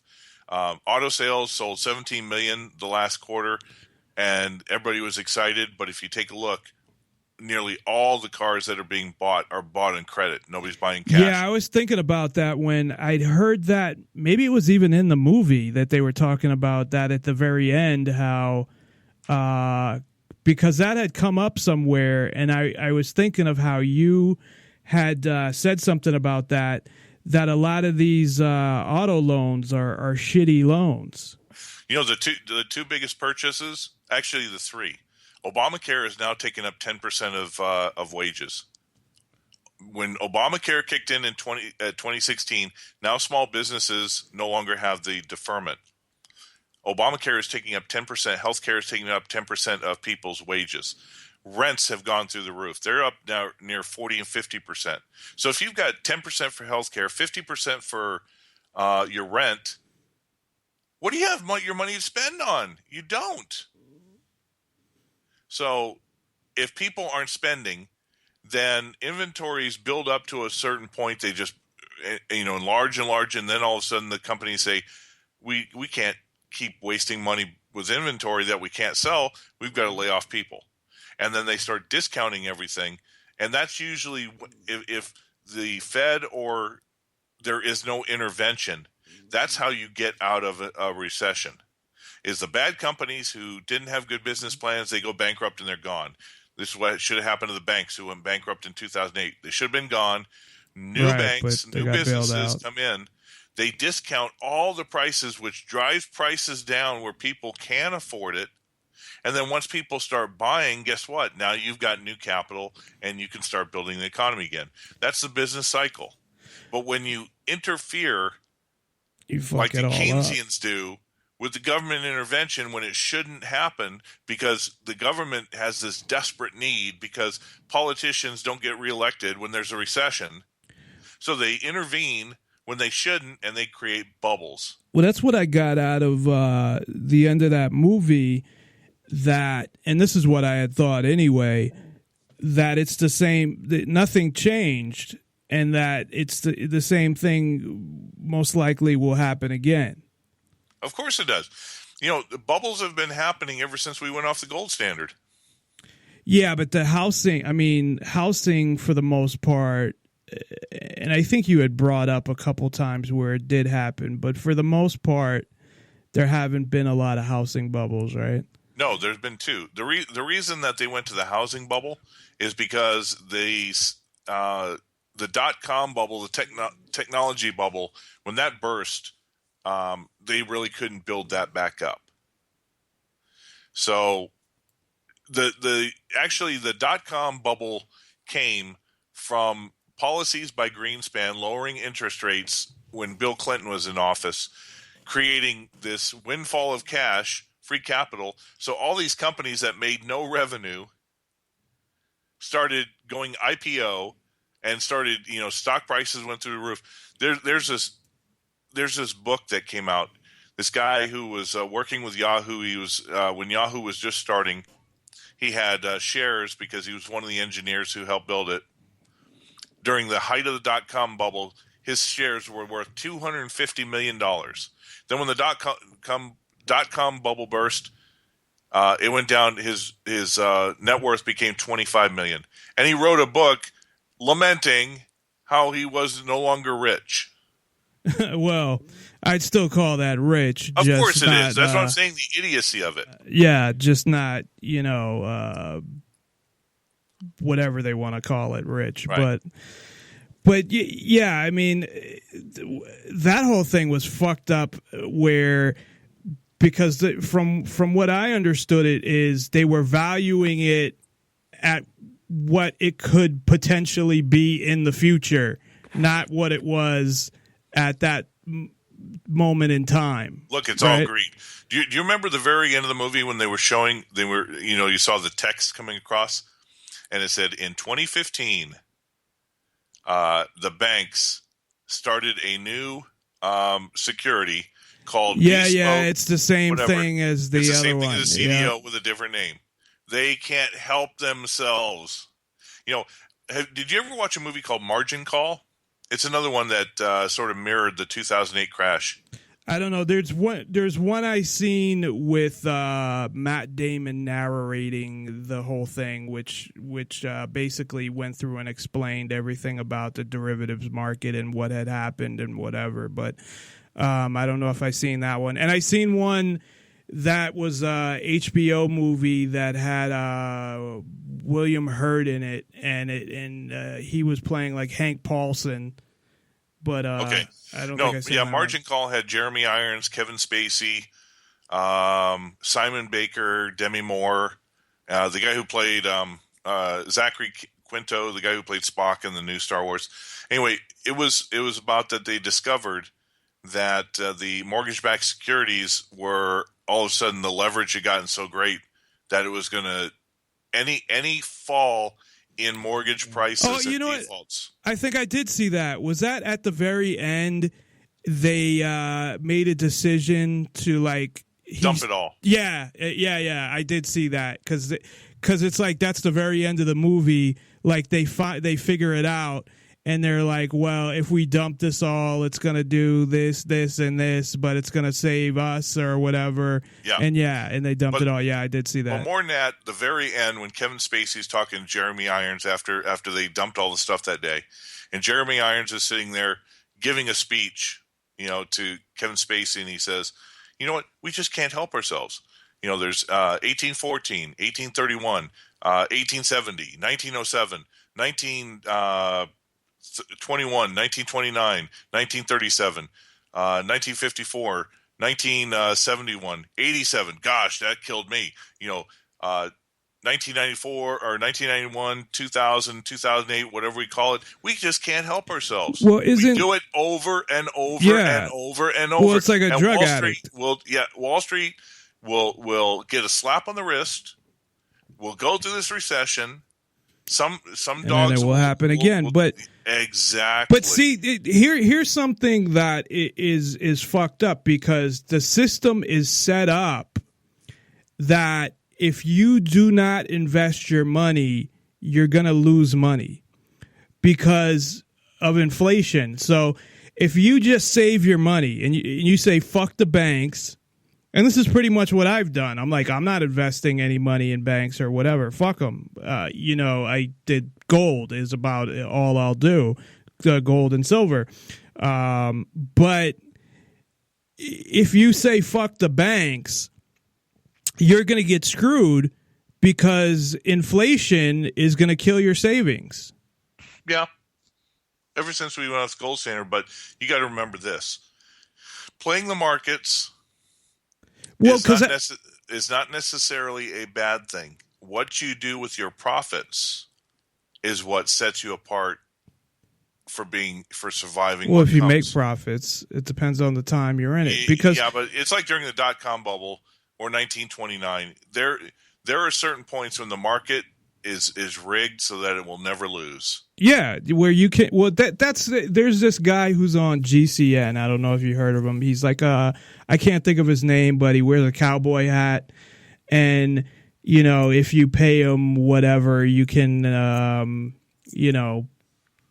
be involved in his quote unquote system. Yeah, but that's what his system does. Is basically he knows the markets are rigged. It's just following when it's the millionaires are making their money and when they're not. He's got a system that gives you alerts when certain technicals in the market happen, and you get in. You take your 50 pips and you get out.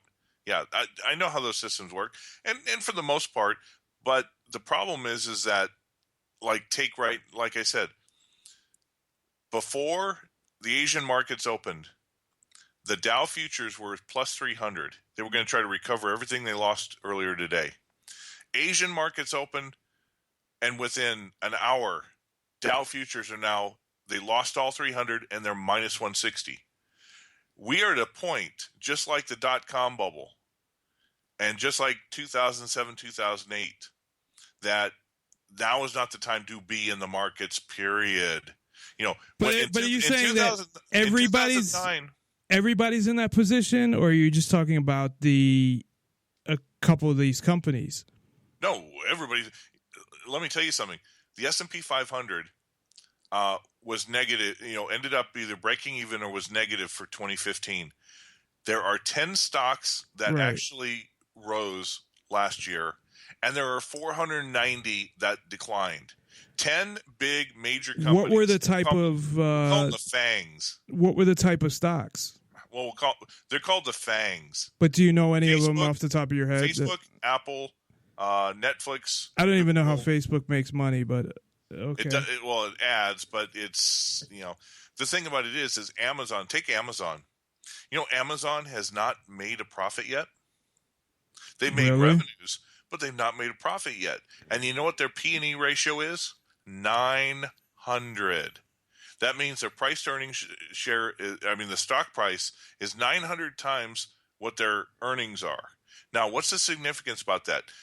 Each point in the P/E ratio, like whether it's 1, 2, 3, in this case 900, that means that you are buying a stock on the future earnings of the next 900 years. That's what a 900 PE ratio is. You're buying a stock at a price that's based on the earnings for the next 900 years. Now, you think that's a bubble? And yet, all of these... See, it's not just individual investors. It's not investment banks. It's everybody's retirement funds are in there. It's mutual funds. It's, TIA crap that does the things. These all have major positions in these top 10 stocks that made money. Now, what happens if these stocks go down? They're all fucked, and then there's another there's a bail-in this time, but that's why don't keep savings in the bank. But why not? This is something I don't get neither, because people are just ignorant. But why not just boycott the banks? Like, I have, and I don't know what's going on with one of my banks now. Is a credit union, but I had a credit card with them, so they're like fucking with my account, so I don't use them anymore.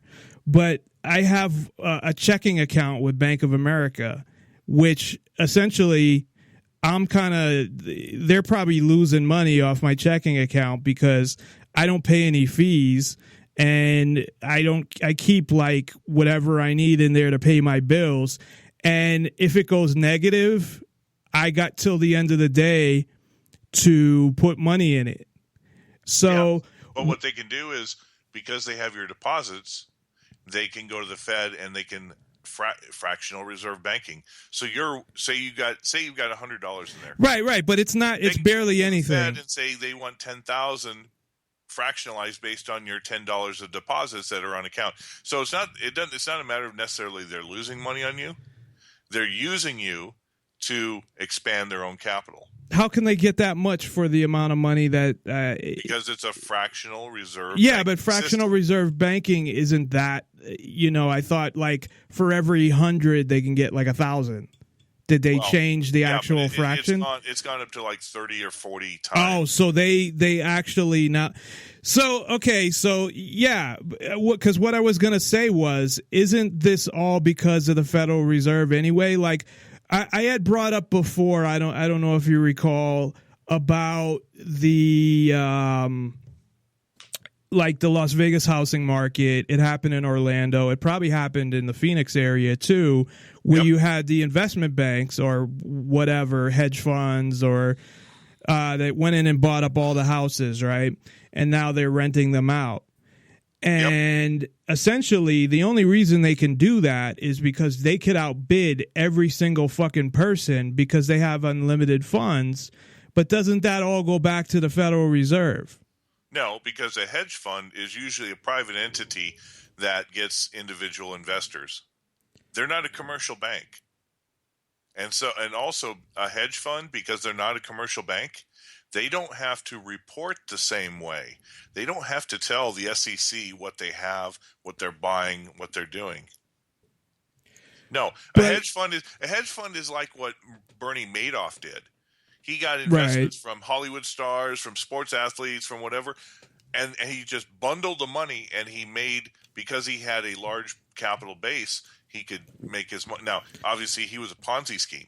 Most of these hedge funds are not Ponzi schemes, but they have private money, not from the Fed. They don't capitalize it. They just have billions of dollars from these private investors, sometimes foreigners, and they use it to buy hundreds and thousands of houses. But aren't they able to get money from banks as well if they need it? Well, if they need it, yeah. And they get like basically unlimited amounts of funds. They don't get unlimited, but close enough, right? Yeah. I mean, that's what I mean. That these hedge funds and a lot of in investment banks and whatever, they have essentially, if they really need it, they have almost unlimited funds. Except for the fact that now they are crashing. Well, yeah. Over the past 3 weeks, 5 major hedge funds closed up the shop. So what happens to all the houses that they say they were in a position where they owned a bunch of houses? What happens to that? They're selling them. The housing bubble has gotten so big that people can't afford rents. So now they're trying to sell them, and they're dumping them. And will that push the price down, the housing market pricing down? Well, they're going to try to keep it as much, but who's buying? Individuals aren't buying. So they're I want to buy when the fucking price goes down. Yeah, you're going to have to wait till the next bubble burst. But that's what I'm saying. Is that where it's going? Well, yeah, it will eventually. Every bubble pops. The thing is you don't worry about it now. What you do is you try to keep your money into something that is going to be, there are always investments in a boom time, like equities. Since they went to zero interest rates, it's killed retirees and savers because they no longer can get 3 to 5% return on annuity, on CDs, on any of the things that those type of bonds, treasury bonds that they used to invest in. No, those are at 1 to 2%, and sometimes it's zero. So everybody has been forced to go into the stock market, and that's one of the reasons why the stock market exploded to 18,000 is because there was no way to get any yield for your investment, and you were forced into the stock market. Well, if everybody goes in the stock market and it starts selling, where are the buyers? There are no buyers. And that's where things are going to go down. And it's the equivalent of the housing. If you bought up all the houses and people are strapped up with credit and they can't buy anything, nobody can buy it, then there's stuck no market. And when there's no market, they can keep renting them out immensely. They can keep, but their rental price is going to go down. Correct. But what I was saying before is, why don't people? And I know one reason is obviously if you just hold on the money, because of inflation, you lose money. But why don't people just say, fuck it, I'm not putting any money in the stock market anymore. Fuck them. I'm not putting any money into any investments of any of these banks or any of that shit, and just save their money on their own. I bet you just real quick, if I had the same amount of money that they had or even less, and I sat down and studied the shit, I could make more money betting college football games than picking fucking stocks. How many people actually know about money? That's the problem. Well, when you say know about money, like, what do you mean? How many people understand that when they get a APR, a fixed mortgage versus the variable rate or the balloon or a VAR. Yeah. How many people realize that as interest rates rise, then their VAR is going to start costing them more? Remember in the movie when they went to Miami?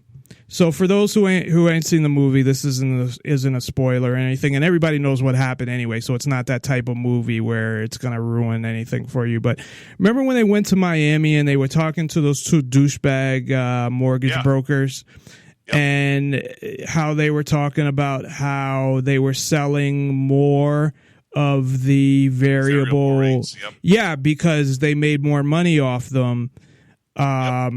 And I know somebody that bought one too. That once wasn't it based off of like some kind of prime something, and then based off of that it would determine what the percentage would be. Yeah, so there are certain variable rates, and it's tied to your credit score, and it's tied to a number of different things, your income. But most variable rates are less than what a fixed mortgage is, obviously, when it starts out.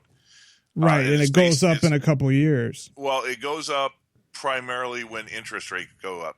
If interest rates drop, your variable rate actually drops.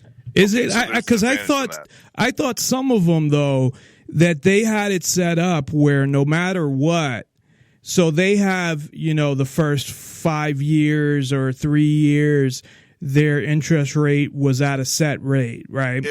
And then after the 3 years, no matter what, it went up 5 percentage points or something. After the fixed rate period is done, then it is determinant on the interest rate.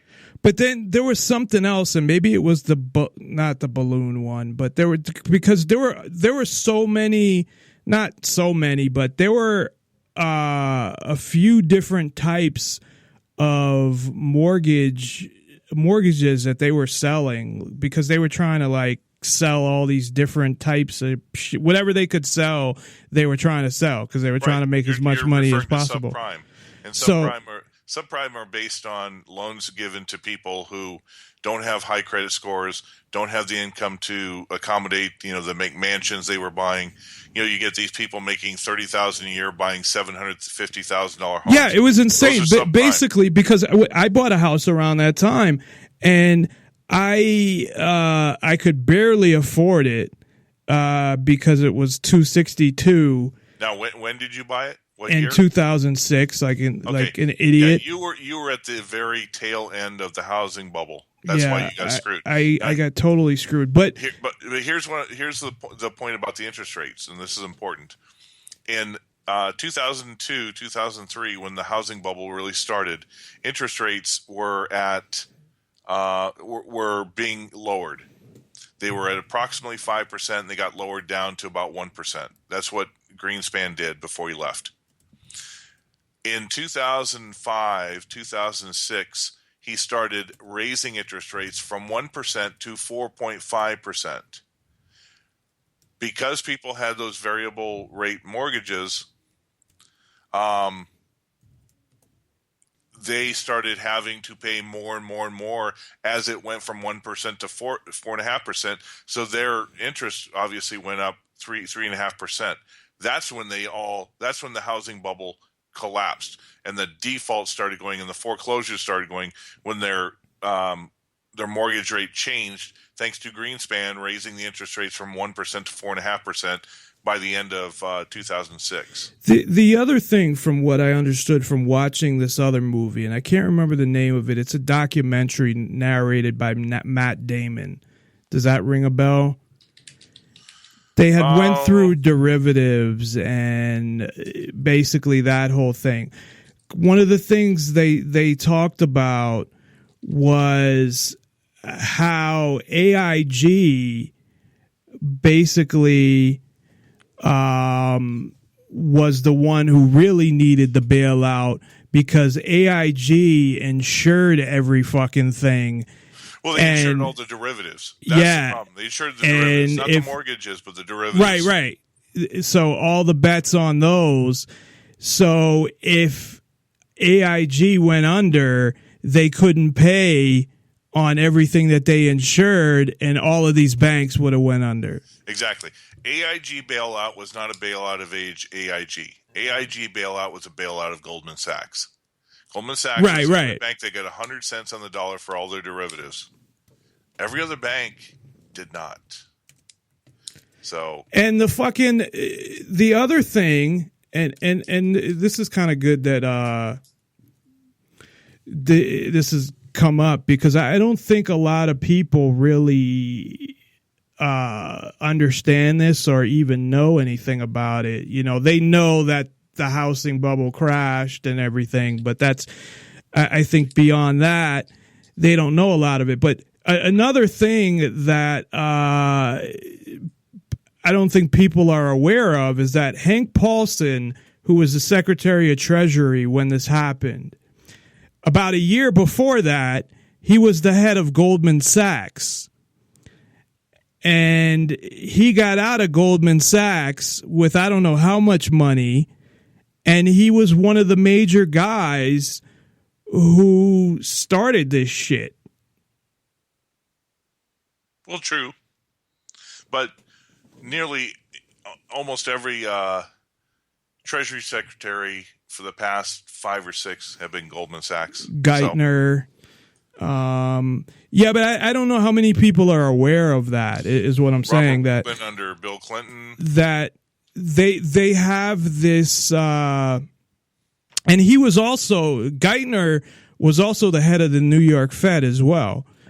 That people don't know, and this goes to, and of course you know this, but just for everybody else listening, that this goes to other areas as well. So like you had the guy from New Jersey, he was a congressman, and I think he was, yeah, so he went to, He was also CEO of Goldman Sachs at one time. and then he like bankrupted some other company, right? Or like destroyed some other company. Yeah, MF Global. And nothing happened to him as far as I know. No, you know why? Because he was an economic advisor to Barack Obama. Well, there you go. But he was also He was also one of the biggest campaign managers to Obama's election. But one of the things that people, I don't think, realize or are just unaware, and I think I was unaware, not that I, was really looking at a lot of this stuff at the time, but that politicians in the private sector is a revolving door that they go in and out. Well, of course, the head of the FDA is a former executive from Monsanto. That's why GMOs are being forced on everybody. So you have they essentially have a incentive to help these companies out because they're going to get jobs for them after. I mean, look at Cheney, for example. So Cheney, this is what I understand from Cheney from watching a documentary, and if you know anything that I don't, and I have anything wrong, please feel free to correct me. But from what I understand with Dick Cheney is he was an educator. He was I forgot the college, but that's really all he did until he met Rumsfeld during, I think, who was president? Nixon, I think. And then he got into government, stayed until, I think, Ford, or maybe even Reagan, and then became the head of, what's that fucking... Halliburton. Right. How does a guy who is experienced in the private sector is 100% education... What organization was he a member of? Like Council on Foreign Relations. End of story. If you're one of those, it doesn't matter if you're an educator. You're part of the clique. Now, what is the layman's definition of fascism? And that guy's a sick guy. Well, the definition of fascism is the merger of corporation and yeah. There we go. But it's kind of the other way around, the way it is. Yeah, but here, that's why America, after for anybody who even questions it, the bailout of the banks, the moving of all media under 6 corporations, the control of all corporations under an umbrella of about 125 companies, fascism. But that guy's the politicians are bought and paid for, so they're going to do everything not for the people but for the companies. Like I said, you can't change it. You have to wait until some storm comes, this black swan comes that rips the entire system, brings about a dark ages, and then from there you rebuild it from the ground up. The black swan. The black swan. Yes, the black swan. You know where that comes from, by the way? The movie. No, there was actually a myth that there was a black swan, and nobody had ever seen one until about late 90s, early 2000s. Yeah, somebody in died. Australia, a black swan appeared, and so it they are so rare but nobody expected it, and it just came out of nowhere. But that's where that was a weird movie. I don't know if did you see the movie The Black Swan? It had nothing to do with Yeah, it had nothing to do with any of that stuff. It was just a weird movie. But I totally forgot what I was going to say. But yeah, I know what I was going to... Cheney is a sick fuck. I don't know if you saw the documentary that was on HBO that they did. No, I know enough about Cheney. Yeah, I mean, he's an evil dude. He pretty much said that not pretty much, I mean, he did say this, that he'd be willing to sacrifice, 10 million people to save 100 million, like that type of person. Yeah, he's a neocon. And this is the type of guy that after all he did, all the damage he did, he didn't disappear. He didn't, George Bush, you didn't hear from for a while at first. Even now, you don't really hear from him. Like once in a while, you'll hear he's doing something, but you don't really hear much from George Bush Jr. George Bush Jr. was sort of the black sheep of the family. George Bush is in his late 80s, early 90s. He's, barely able to move, so he's running the show from afar. Jeb, nobody likes Jeb. It's easy to become a governor or a senator from a podunk state like Florida, but Jeb Bush has no personality, and there's no way he's even going to get close to that. My George point, Bush Jr. has at least charisma. Yeah, but my point but he has charisma. With him is that he, whether it was advisors or his father or whoever, that he was smart enough after his presidency to kind of disappear for a little while. You didn't really hear much from him for a couple years. Cheney, no, he was right back out there. He doesn't think anything he did was wrong. He thinks that they handled everything great. But he's a psychopath. Yeah, he is. He literally is a psychopath, and that's why I think he was involved in 9/11. Oh, assuredly. But the point is that we as normal people, cannot understand the mind and conscience of a psychopath. Right. They are disconnected from all emotion and all things. So when people do, like him and others and Obama and the whole 9 yards, do things that are just, what the heck is going on? They have a different perspective on everything. You can't try to justify it. You can't question them on it.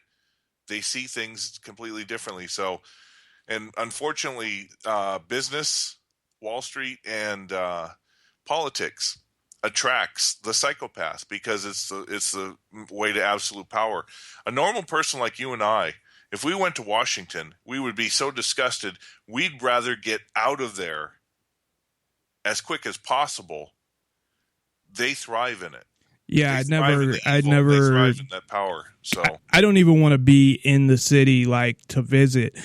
But see, this is where this kind of all goes in a circle because it kind of brings me back to my original thing that I was talking about earlier about non-compliance, because we know that it's all rigged, that I think it most likely will be Hillary because she's controllable. Trump may be controllable. Sanders, I doubt it. Or it may be one of the Republicans in there that they could control as well. But, I mean, the whole thing is rigged. So we know that, and we've talked about this before, so I know you agree with me on this, that the power, I mean, they have power, but not the same type of power that whoever's running them has. So basically, the president and Congress aren't the ones that hold all the power. They're not the ones running the show.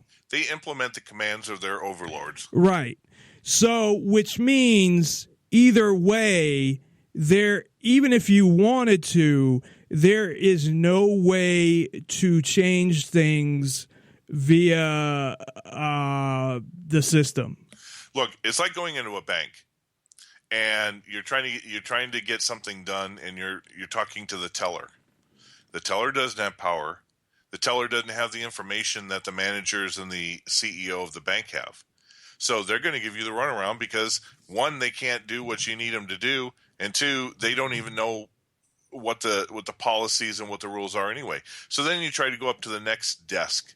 And see, that's what the layman's definition of bureaucracy is. Government by desks.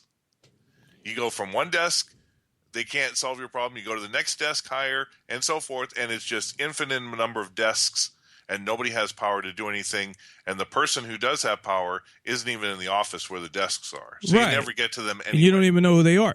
So that's why that goes back to my point that you can't change things through the system. I don't even think on any level, unless you're in maybe a really small town, because they are running, the federal government are running the major cities. I mean, I see it with Las Vegas. I went through their budget. You look at their budget. You look at how many grants they are getting from HUD.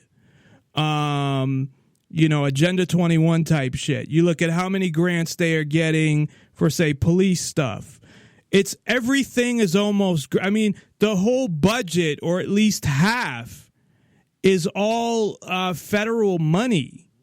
So, and it's very specific. If you look at some of the, to qualify for these grants, what you have to do as far as, and it's more about how you have to use it. It's not about what you have to do, like, go out and do something complicated. It's just that you have to follow how it's supposed to be used and put that in your grant application. Yeah, and as long as you're using it the way they want you to use it, then you're good. Yeah, but you're going after windmills on a micro level that is meaningless. You're just going to run into desk after desk after desk. Let me give you an example of where change occurs, okay, that can affect everything. We talked about the fact that all but 3 countries in the world are run by a privately held central bank with the power to create money as they see fit and fractional reserve banking. What was the Libya used to be one of them. Libya used to be. Now we've got Iran, we've got North Korea. Isn't it a wonder that those are on the evil access list of the United States? Yeah. And I think Sudan may be the other one. But this came out late December. That could feasibly change everything. Now, if I was to ask you, what is considered the banking capital of the world? Who would you think? Switzerland, or exactly? Yeah, the Swiss banking. That they're a neutral country. Banking is their cottage industry. This came out in late December.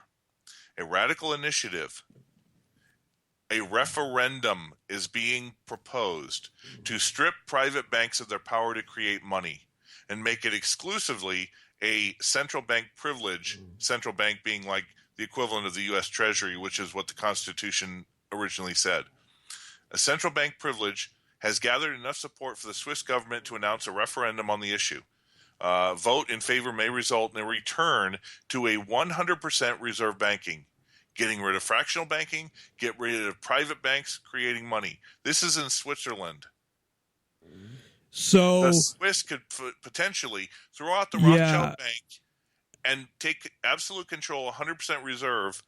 That means that it wouldn't be, a dollar would be a dollar. A Swiss franc would be a Swiss franc. Right. So there'd be no fractional reserve banking in Switzerland. But how would that affect? That would instantly make them one of the most feasible, powerful currencies and economies in the world. And what happens when you have a really solid, strong currency? Everybody flocks to you. But do a lot of people, I know there's a lot of deposits into Swiss bank accounts, but do they lend out a lot of money? No.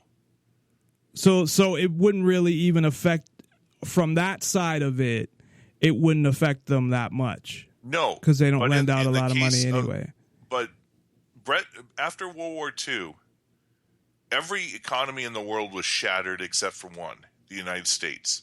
This is why Bretton Woods was put together, because all of these economies whose currency... Well, Switzerland didn't get involved in World War II. Switzerland was neutral, and they've always been neutral. This is why Switzerland never proposed to be the reserve currency. So their economy wasn't No, exactly. terrible. Their economy wasn't. No. As a matter of fact, the Swiss, being neutral, willingly held Nazi gold, Nazi stolen treasure, Nazi banking, the whole 9 yards.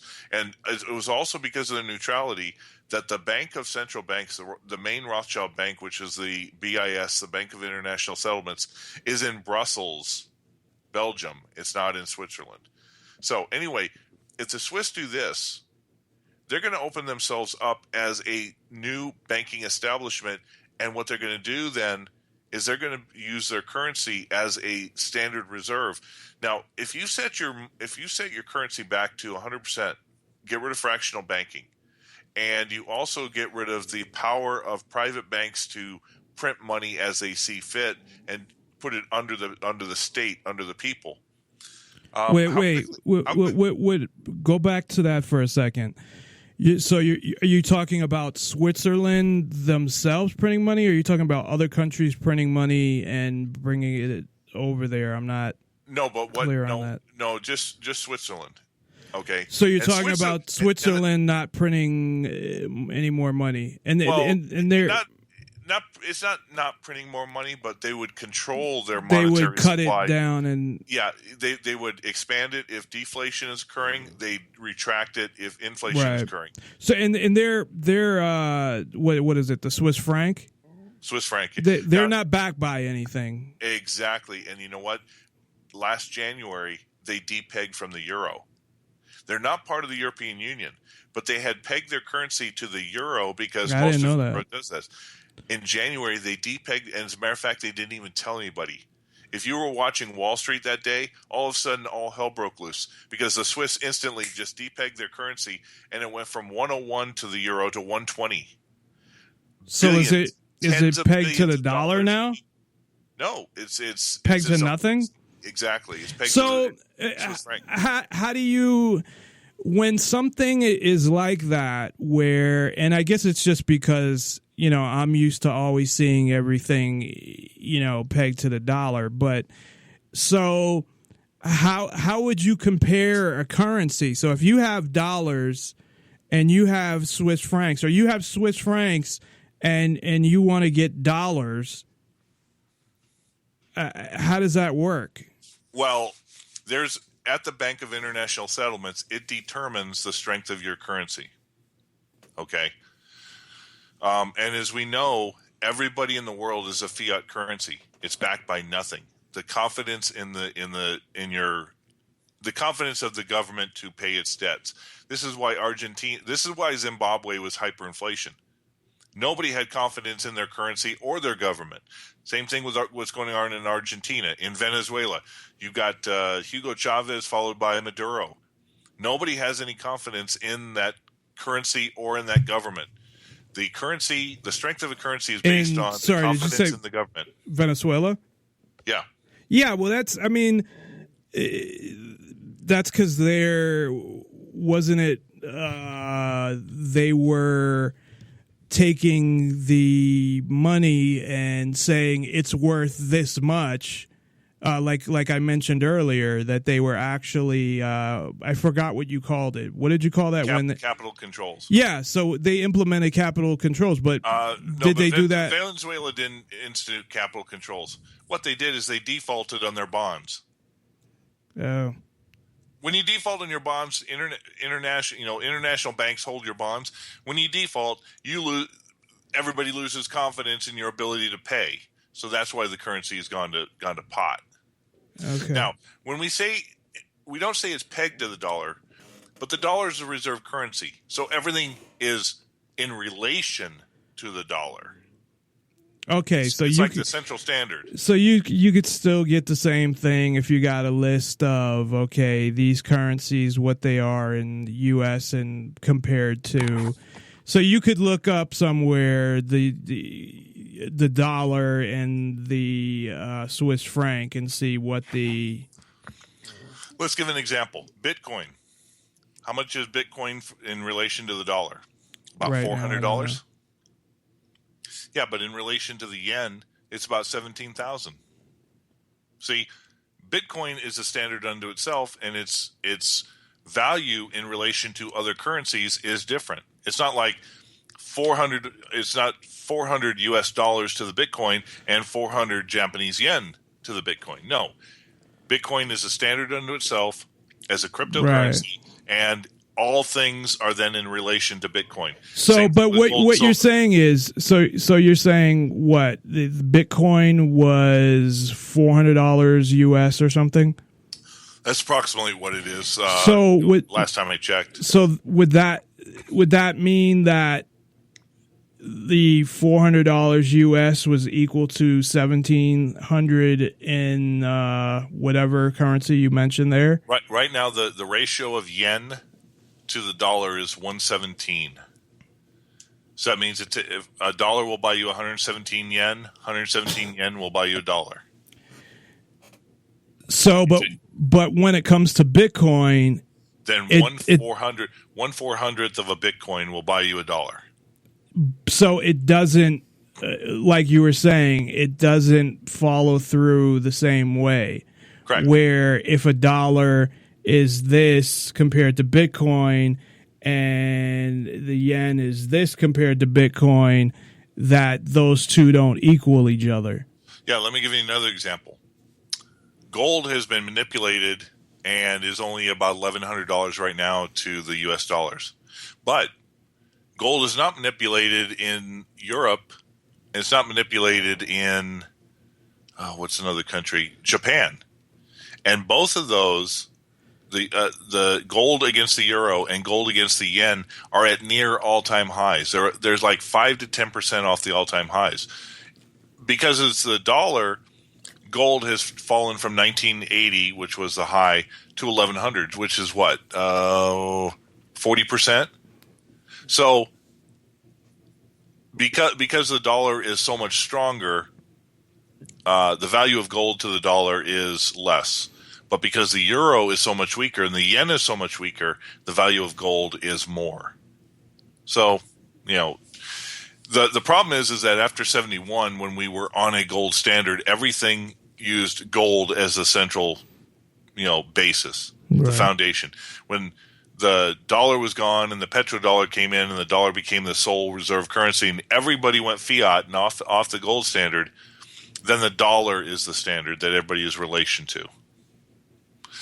And when you're the standard, you can get away with doing so much with your currency. And this is why we've printed $20 trillion worth of debt, and yet we've got the strongest currency, and people are still buying our products and still buying our dollars. And that's because it's going to go. But because there's no alternative. The Chinese yuan is attempting to do this to give an alternative to the world that they can move away from. But they're not strong enough to do it yet. No, but one of my predictions for 2016, as of the end of 2015, 13% of all global trade is done in the yuan. 45% is done in the dollar. My prediction is that by the end of 2016, 30% of all global trade will be in the yuan. And, of course, they're going to take that from the dollar. So the dollar is going to go ahead and decline so that maybe the dollar will be down to 29% of global trade. And if that happens, now the yuan is more used and more recognized and accepted than the dollar. And that's when you get critical mass and the reserve currency status of the dollar goes bye-bye. And by that point, is there a war going on? That's why the U.S. is trying to go to war now. They know that the jig is up. So, they're trying to keep their power for as long as they can. It goes like this, and Gerald Celente had it right. First is currency wars, then there's trade wars, and then there's hot wars. And the trade war is already going on. In late December, the United States put a tariff on Chinese steel, 257% tariff on Chinese steel. Tariff is trade war. And if anybody knows their history going back to the 1920s, after World War I, the Smoot-Hawley tariff started in motion all other European countries in putting their own tariffs to protect their own trade, which led to the Great Depression. Tariffs create depressions. So why would they why would anybody else put a tariff on it? Well, the only reason that they're repeating themselves is the same reason why we keep repeating bubbles, why we keep repeating collapses, because the new generations think they're smarter than the old ones and that it won't happen to them. I'm looking at your site. I couldn't get it to go down. There's your first article about a false flag. Yeah, it's a video from Bill Holter. That's about the metal? Yeah, Bill Holter is forecasting that to mask the coming economic collapse, that the U.S. is going to impose some type of false flag to then say that when the collapse comes, oh, it was because of this. So I see what you're saying. Like for example, 9/11, the stock market kind of crashed a little because so they couldn't trade for like 2 weeks, right? So that they'll stage a false flag that will, the stock market will go down, and it's another reason why you do wars. Yeah, because then you can blame it on the war. But what false flag would affect the stock market? Only it sounds like it would have to be one. No, they don't affect it. They don't affect it. They're just an excuse. Because most people don't understand money, don't understand finance, don't understand economics. They'll try to say A plus B equals C when B has nothing to do with so they're not going to try to actually do something that would affect it. They're just going to do something and blame it. When the collapse is happening and people are suddenly saying, oh my God, the financial collapse is happening, then they'll pull a San Bernardino or something like that so that people turn their eyes away from the collapse and say, oh my God, terror attack.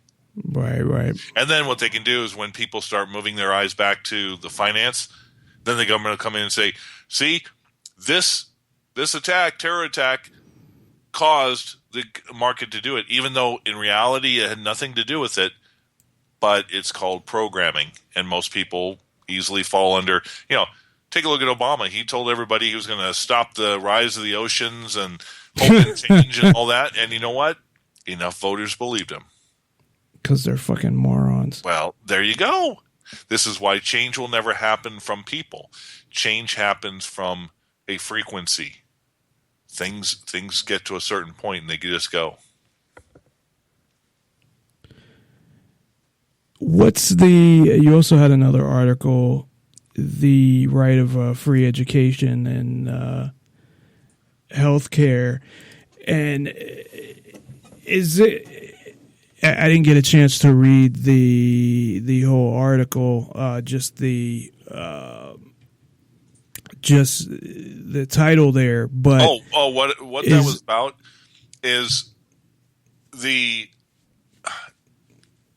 like George Orwell, they changed the meaning of words. War equals peace.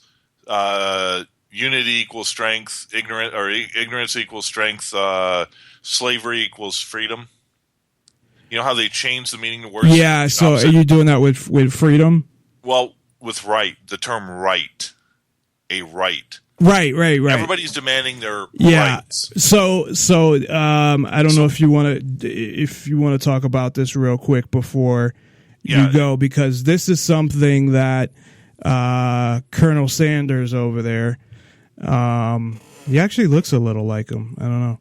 Well, yeah. The point is that all the things that people today are saying are rights. Right. No, that's what I was gonna say was I called him Colonel Sanders, Bernie Sanders. Right. Is that's what he's pushing? Yeah. What he's saying is it's a right to have free healthcare. It's a right to have education. And my point is that out of all the things that we have a right for, let's take a look at the Second Amendment. the right to bear arms. Well, Now, because there's the thing. Well, go ahead, and then I'll make my the point is that if everybody's demanding free something, then the only real guaranteed right out of all these is the right to bear arms. So if you have the right to bear arms, why doesn't the government buy everybody a free gun? Because that's an actual right. Right. The other things are not. Well, because there's, from what I understand it, and I hope I'm not getting them reversed, but there's positive and negative rights, right? So a negative right would be what you just said, like the right to free health care would be a negative right. And the positive... No, that's just a desire. That's just somebody who has a desire that they want to try to impose their will. See, I guess you could say a negative right. A right is something that does not require a cost from anybody else. Right, but that's what they're... The right for free education means that they have to take the money from somebody to pay for your right. Right, and they have to force somebody to do something at the same time. So what I'm saying is, but they call them positive and negative rights. Oh, I don't want to get into the psychological side of it. No. It's not anything to do with the psychological side. It's just an easy way to label them. Is all I'm saying. So what I'm saying is that basically what people like Bernie Sanders and liberals are promoting is that's what they're doing with the term freedom too. Is they're twisting the term, like you said, rights and freedom and whatever, and they're saying exactly that they're taking all the negative rights and saying and twisting them and making people think that they're actual rights when they're not. So, like, free healthcare or free education requires somebody to actually do something. So it's almost like, in a way too, that you're forcing somebody to do something. Now you might be paying them, so that's fine, but you're not only forcing somebody to do something, but you're taking money from somebody else, like you said, to pay for it. But it's the difference between a real right and a made up, I don't know what you'd call it, but I call it prostitutional language. It's like racism. Okay, if you do something that somebody is offended by, they call you a racist. But the definition of the word racist means that you have a hatred or discrimination against an entire race, right? Not an one individual person. Right. But yeah, so basically what the left, or whatever you want to call them, the Bernie Sanders people are doing, because I've talked about this and I've done shows on it as well, as what they're trying to do is brainwash people and use this language to make people think that these are rights. And the same way the right to own a gun is a right, the right to travel, the right to, possess what you want, or a right to go where you want, or right to choose where you work at, whatever. So that's what I'm saying by positive and negative rights. The positive rights are real rights, that, right to own a gun, all the stuff I just named, compared to negative rights, which are not rights. They're things that they're using to confuse people and to brainwash them into their agenda.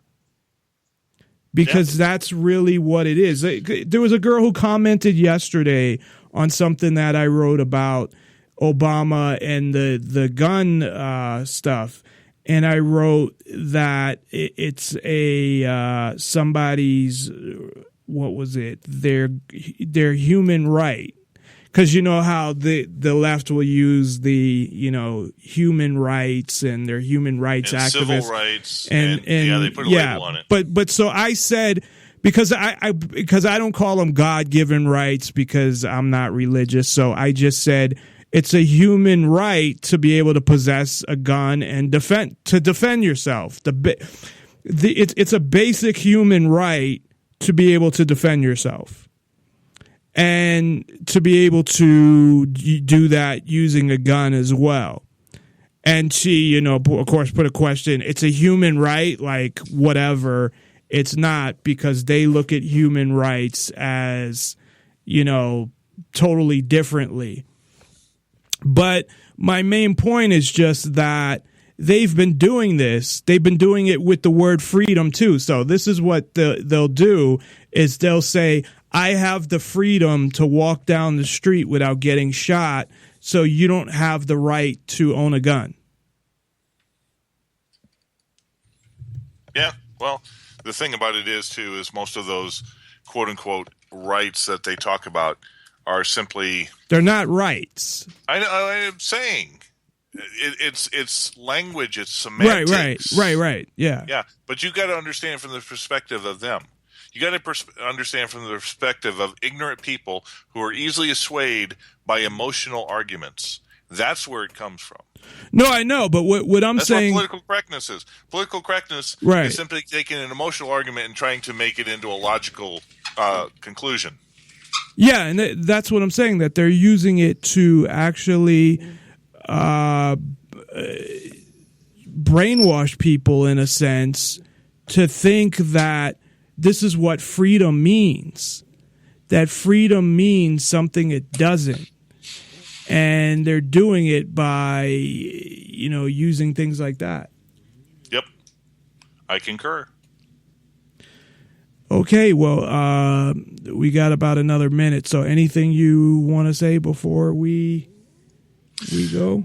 No, the only thing is watch the markets, watch the dollar, watch international trade too, because things are really coming to a head. And this could either be a downturn, it could be a bear market, or it could be the prelude to something much, much, much bigger. So, we've been in this sphere. We've been talking about protecting your money outside of banks, getting into gold and silver out of the currency, and in my opinion, even entering 2016, if you don't have it, it's going to be too late anyway. So, all right. Well, thanks a lot, Ken, as always, and we will see you in a couple weeks. Sounds good. You guys all have a good one.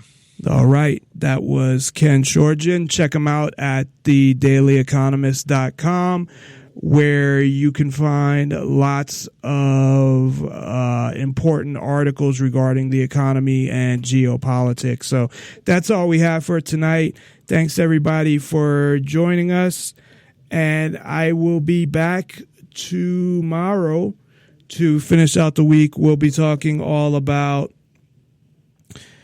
are we basically just a bunch of slaves that are slaves to the corporations and slaves to the government. So be sure to tune in 7 o'clock Pacific, 10 o'clock Eastern. Thanks, everybody. NonPartisanLIbertyForall.com. Listen to police officers' commands, listen to what we tell you, and just stop. The nation needs to realize that when we tell you to do something, do it. And if you're wrong, you're wrong. If you're right, then the courts will figure it out. We don't get to take the enforcement. But at the end of the day, each and every man should go home safe.